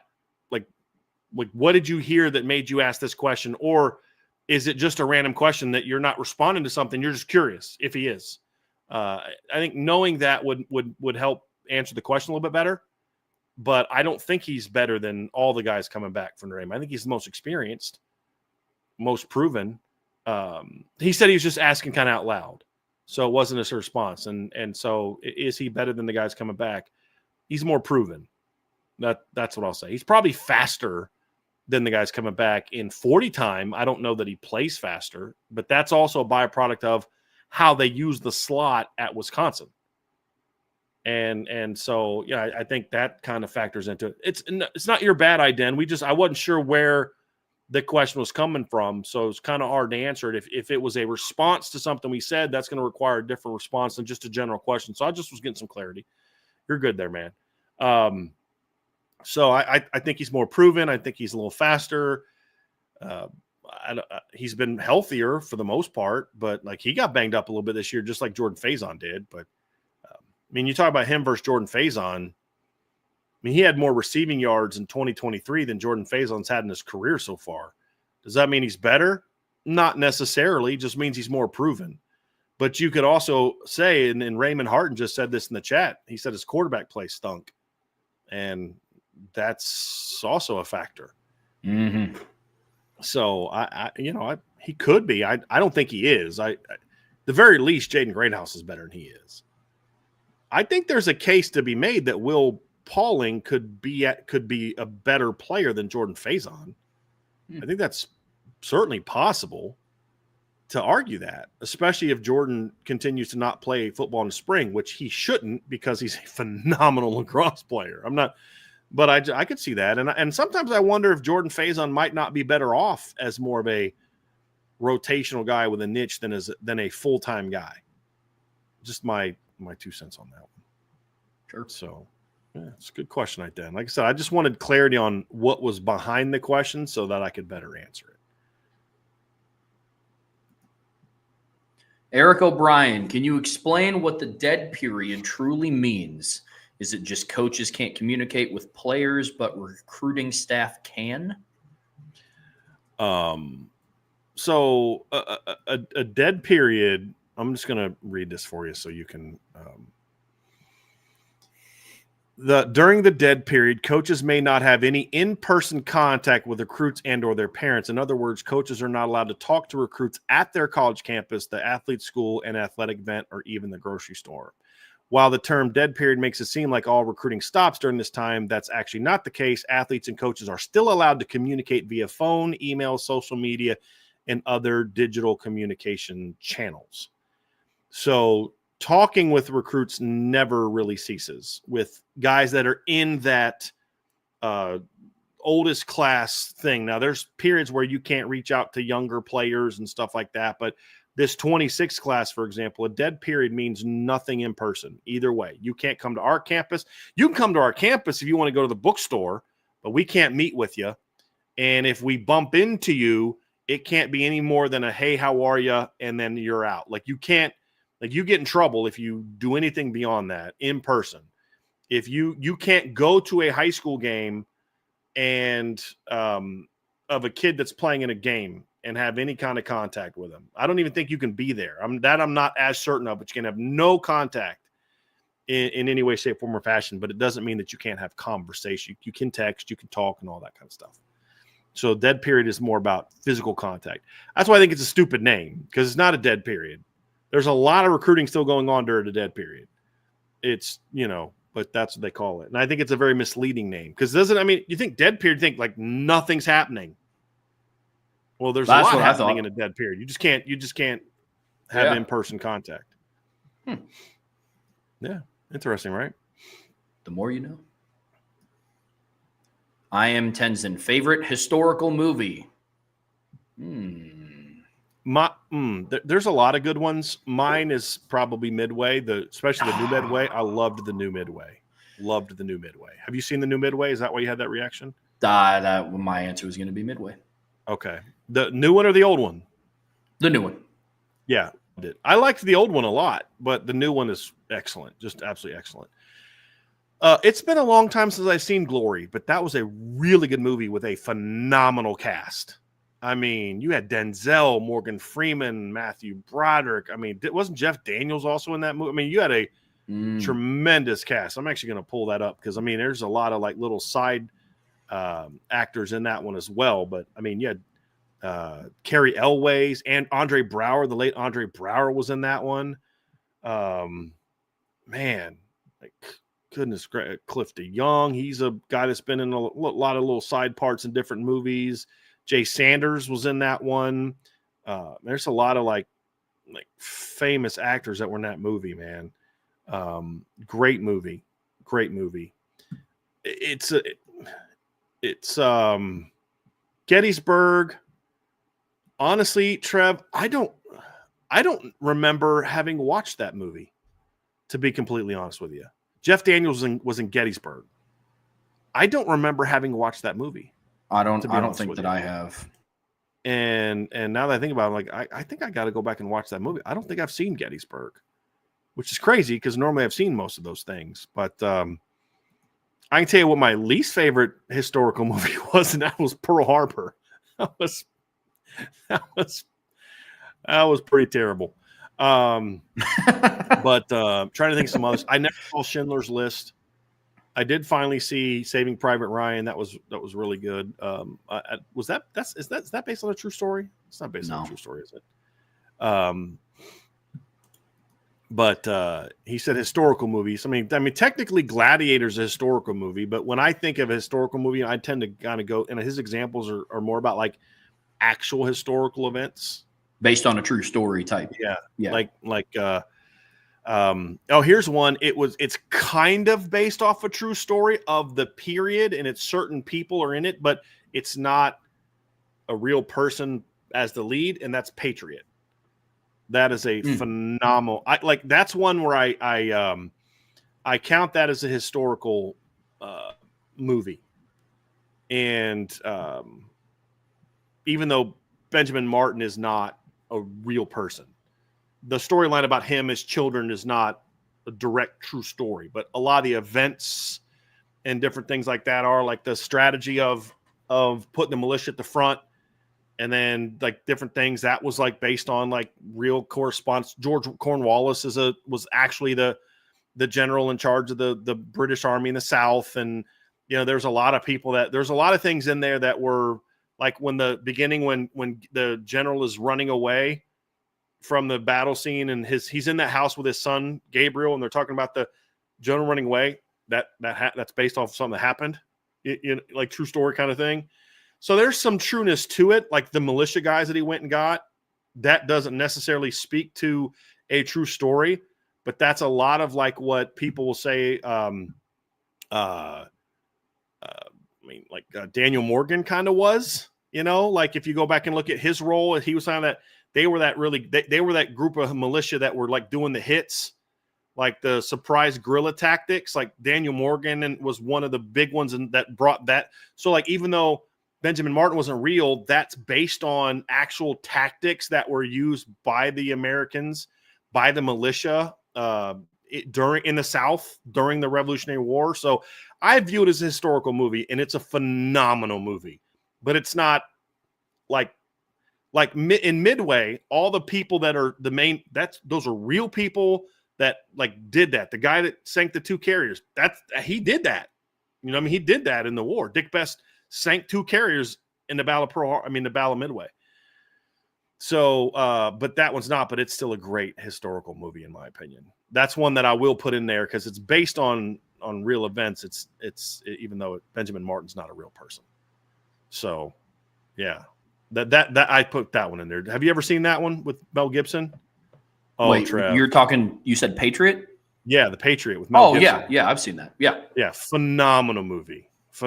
That's the one I was talking about during that. It's Gotcha. not Benjamin Martin's not a real person, but it's a lot of the stuff in it was what was really going on, like the battle between. Even though he considered himself a patriot, he didn't want to go to war with England for different reasons. There's a lot of people that were like that. Hey, yes, I want this. No, I don't like being taxed without representation, but I'm not willing to go to war with the greatest army on the planet over it, and different things like that. And there was a lot of that back and forth. And then seeing the guys that chose to fight with the British against their neighbors, it was crazy, man. But that's one that I think is a great one. Great one. So yeah, there's a couple of good ones. I mean, I love Devotion. That was about a Korean War pilot, it was about pilots during the Korean War. That one was really good. Is that recent? Devotion, yeah, it has Jonathan Majors and Glenn Powell. Yeah. I haven't seen that yet. I've seen the previews for it, but I haven't seen that one yet. That one is really good. And then, I mean, I know we're kind of sticking with a common theme here, but I mean, like 42 is a great movie. The one about Jackie Robinson. 61 was a great movie. Have you ever seen that? About Roger Maris? That was very well done.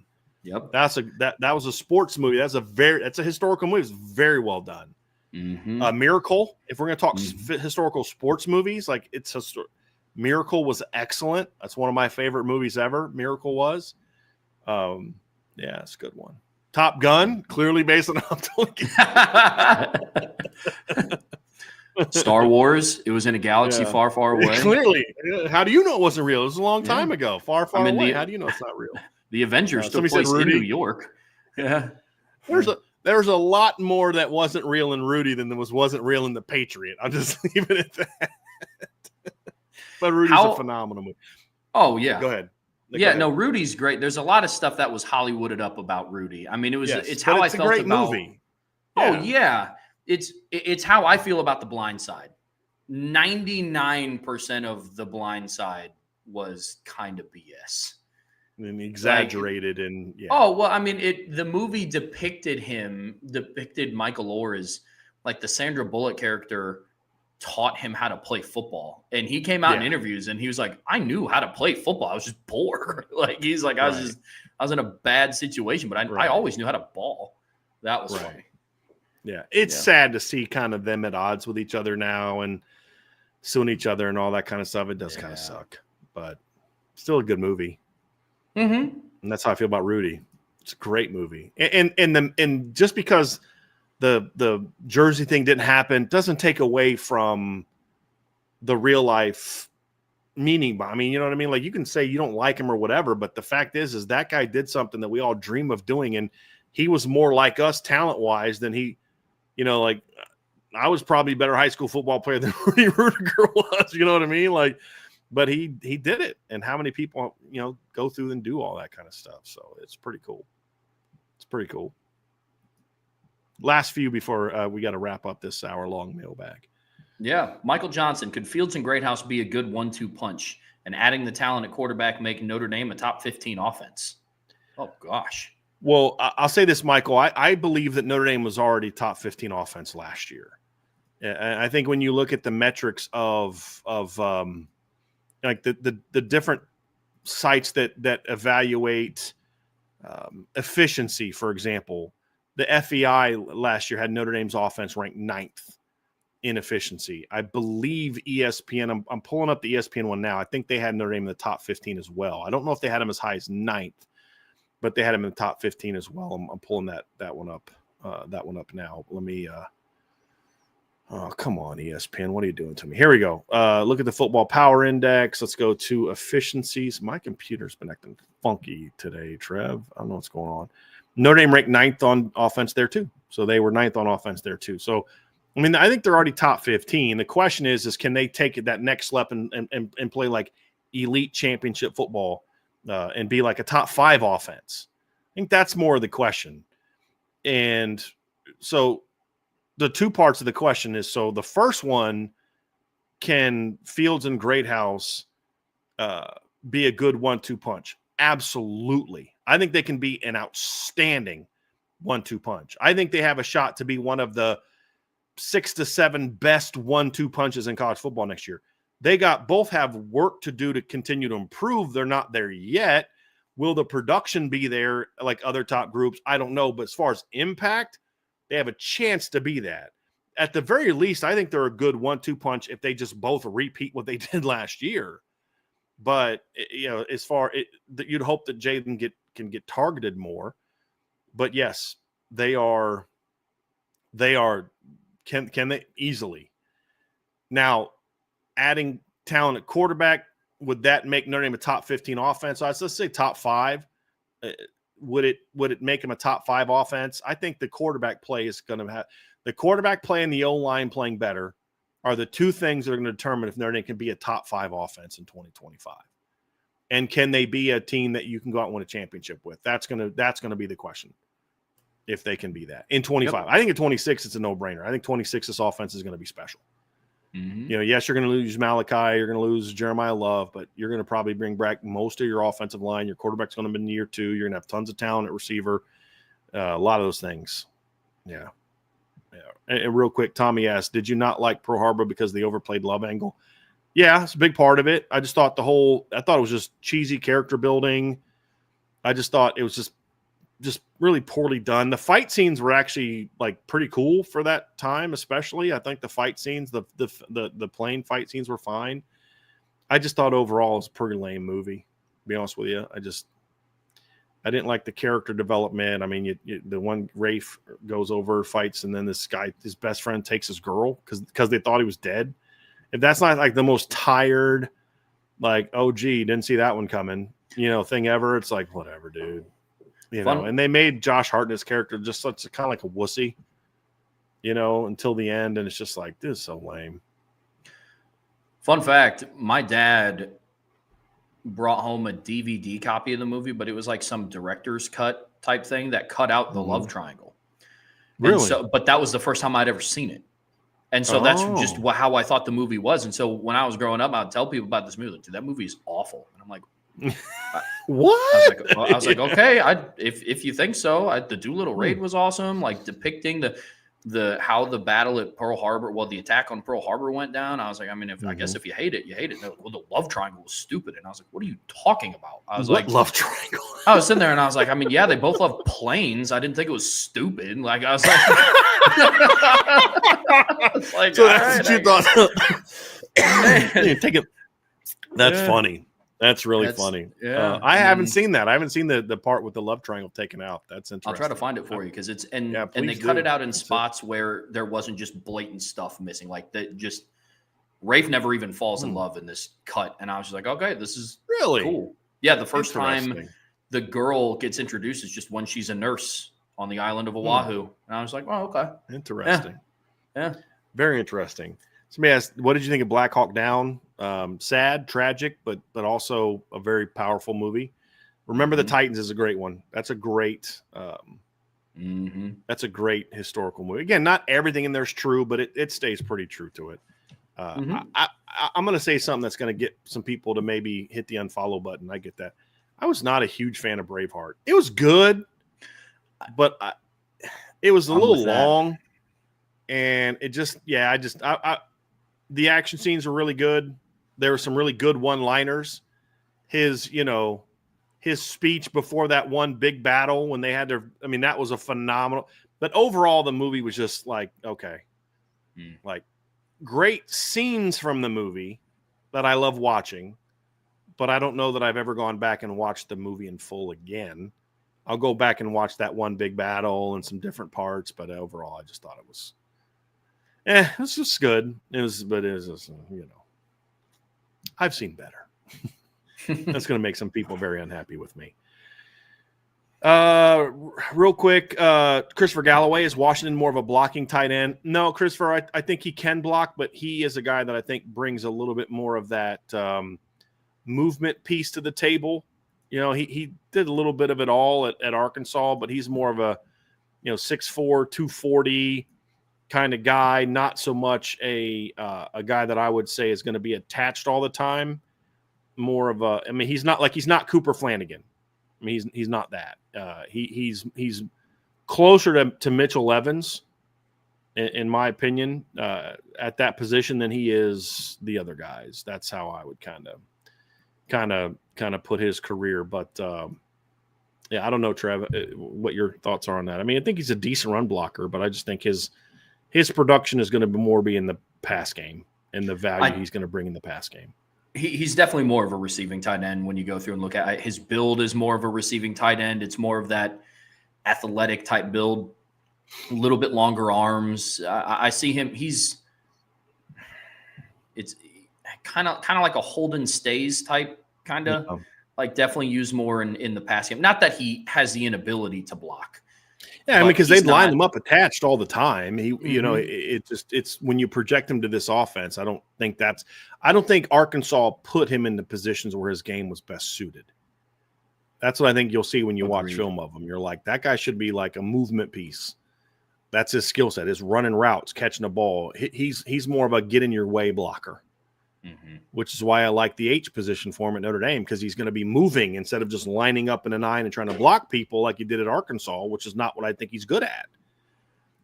So I think he'll be a better fit for what I believe Notre Dame is going to ask him to do. I could be wrong on that, but that's what I think. A couple other quick ones, Trev. We'll get out of here. Chris W., do you project Dallas Golden or Cree Thomas getting significant playing time this year? Too early for me to project guys that we haven't even seen practice yet, but I think both of them have a shot to earn freshman playing time. And Cree will benefit. Dallas will benefit from being super talented. Cree will benefit from being a talented kid, but also he's the one corner that will be on campus this spring. That'll be good for him. Yeah. Nicholas Groach asked, for years it has been said that if Notre Dame makes a playoff run, Notre Dame's recruiting will improve. Do you guys think that will actually happen? I think so. I mean, we've seen it to a degree. We've seen a lot of positive feedback.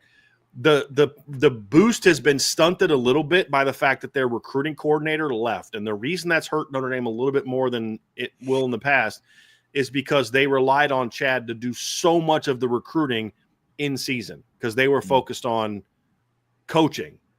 And then, like, you think about it, the season was over. They immediately had a junior day, then went on the road for a week, and then the dead period started. That's all they've been able to do. So that's why we've seen some of that potential impact stunted or at least slowed down for now. But I think it picks back up when we get to March, when the dead period's over. They get back on the road. Kids come in for spring ball, and the staff gets put in place. So that's the reason is like because the season went so long. Chad left right after the season. They had like a junior day, almost a week after, the week and a half after the title game was over, right? I mean, it wasn't like that upcoming weekend, I believe, the following weekend. It's pretty close after junior day. Yeah, they were on the road for 2 weeks. That's it. And then dead period. Yep. So I think that we will see once we get out of the dead period, I think we're going to see things heat back up a little bit. And we're going to see that impact that they're going to have. And that, I think, is going to be it. There's some questions out there that we didn't get a chance to get to. Tommy, I did see your question. We didn't get a chance to get to that one. I don't know that I have a good answer for that one, to be honest with you, Tommy. But, yeah, that's it. So that'll do it. We gave a little bit over an hour on the mailbag. So, I think it's going to do it for today, Trev. Why don't you take us out of here, man? That was a fun show today. Really good arguments made today. Good stuff. That was a really good show. Guys, good submissions on the mailbag after the show is over. But Bryan and I will be back tomorrow at 1 o'clock. I just forgot a great historical movie, We Were Soldiers, with Mel Gibson. True story, Vietnam War. Excellent, excellent historical movie. I forgot about that one. Sorry. I'll have to check it out. You may now continue with your exit. It just popped in my head. Sorry.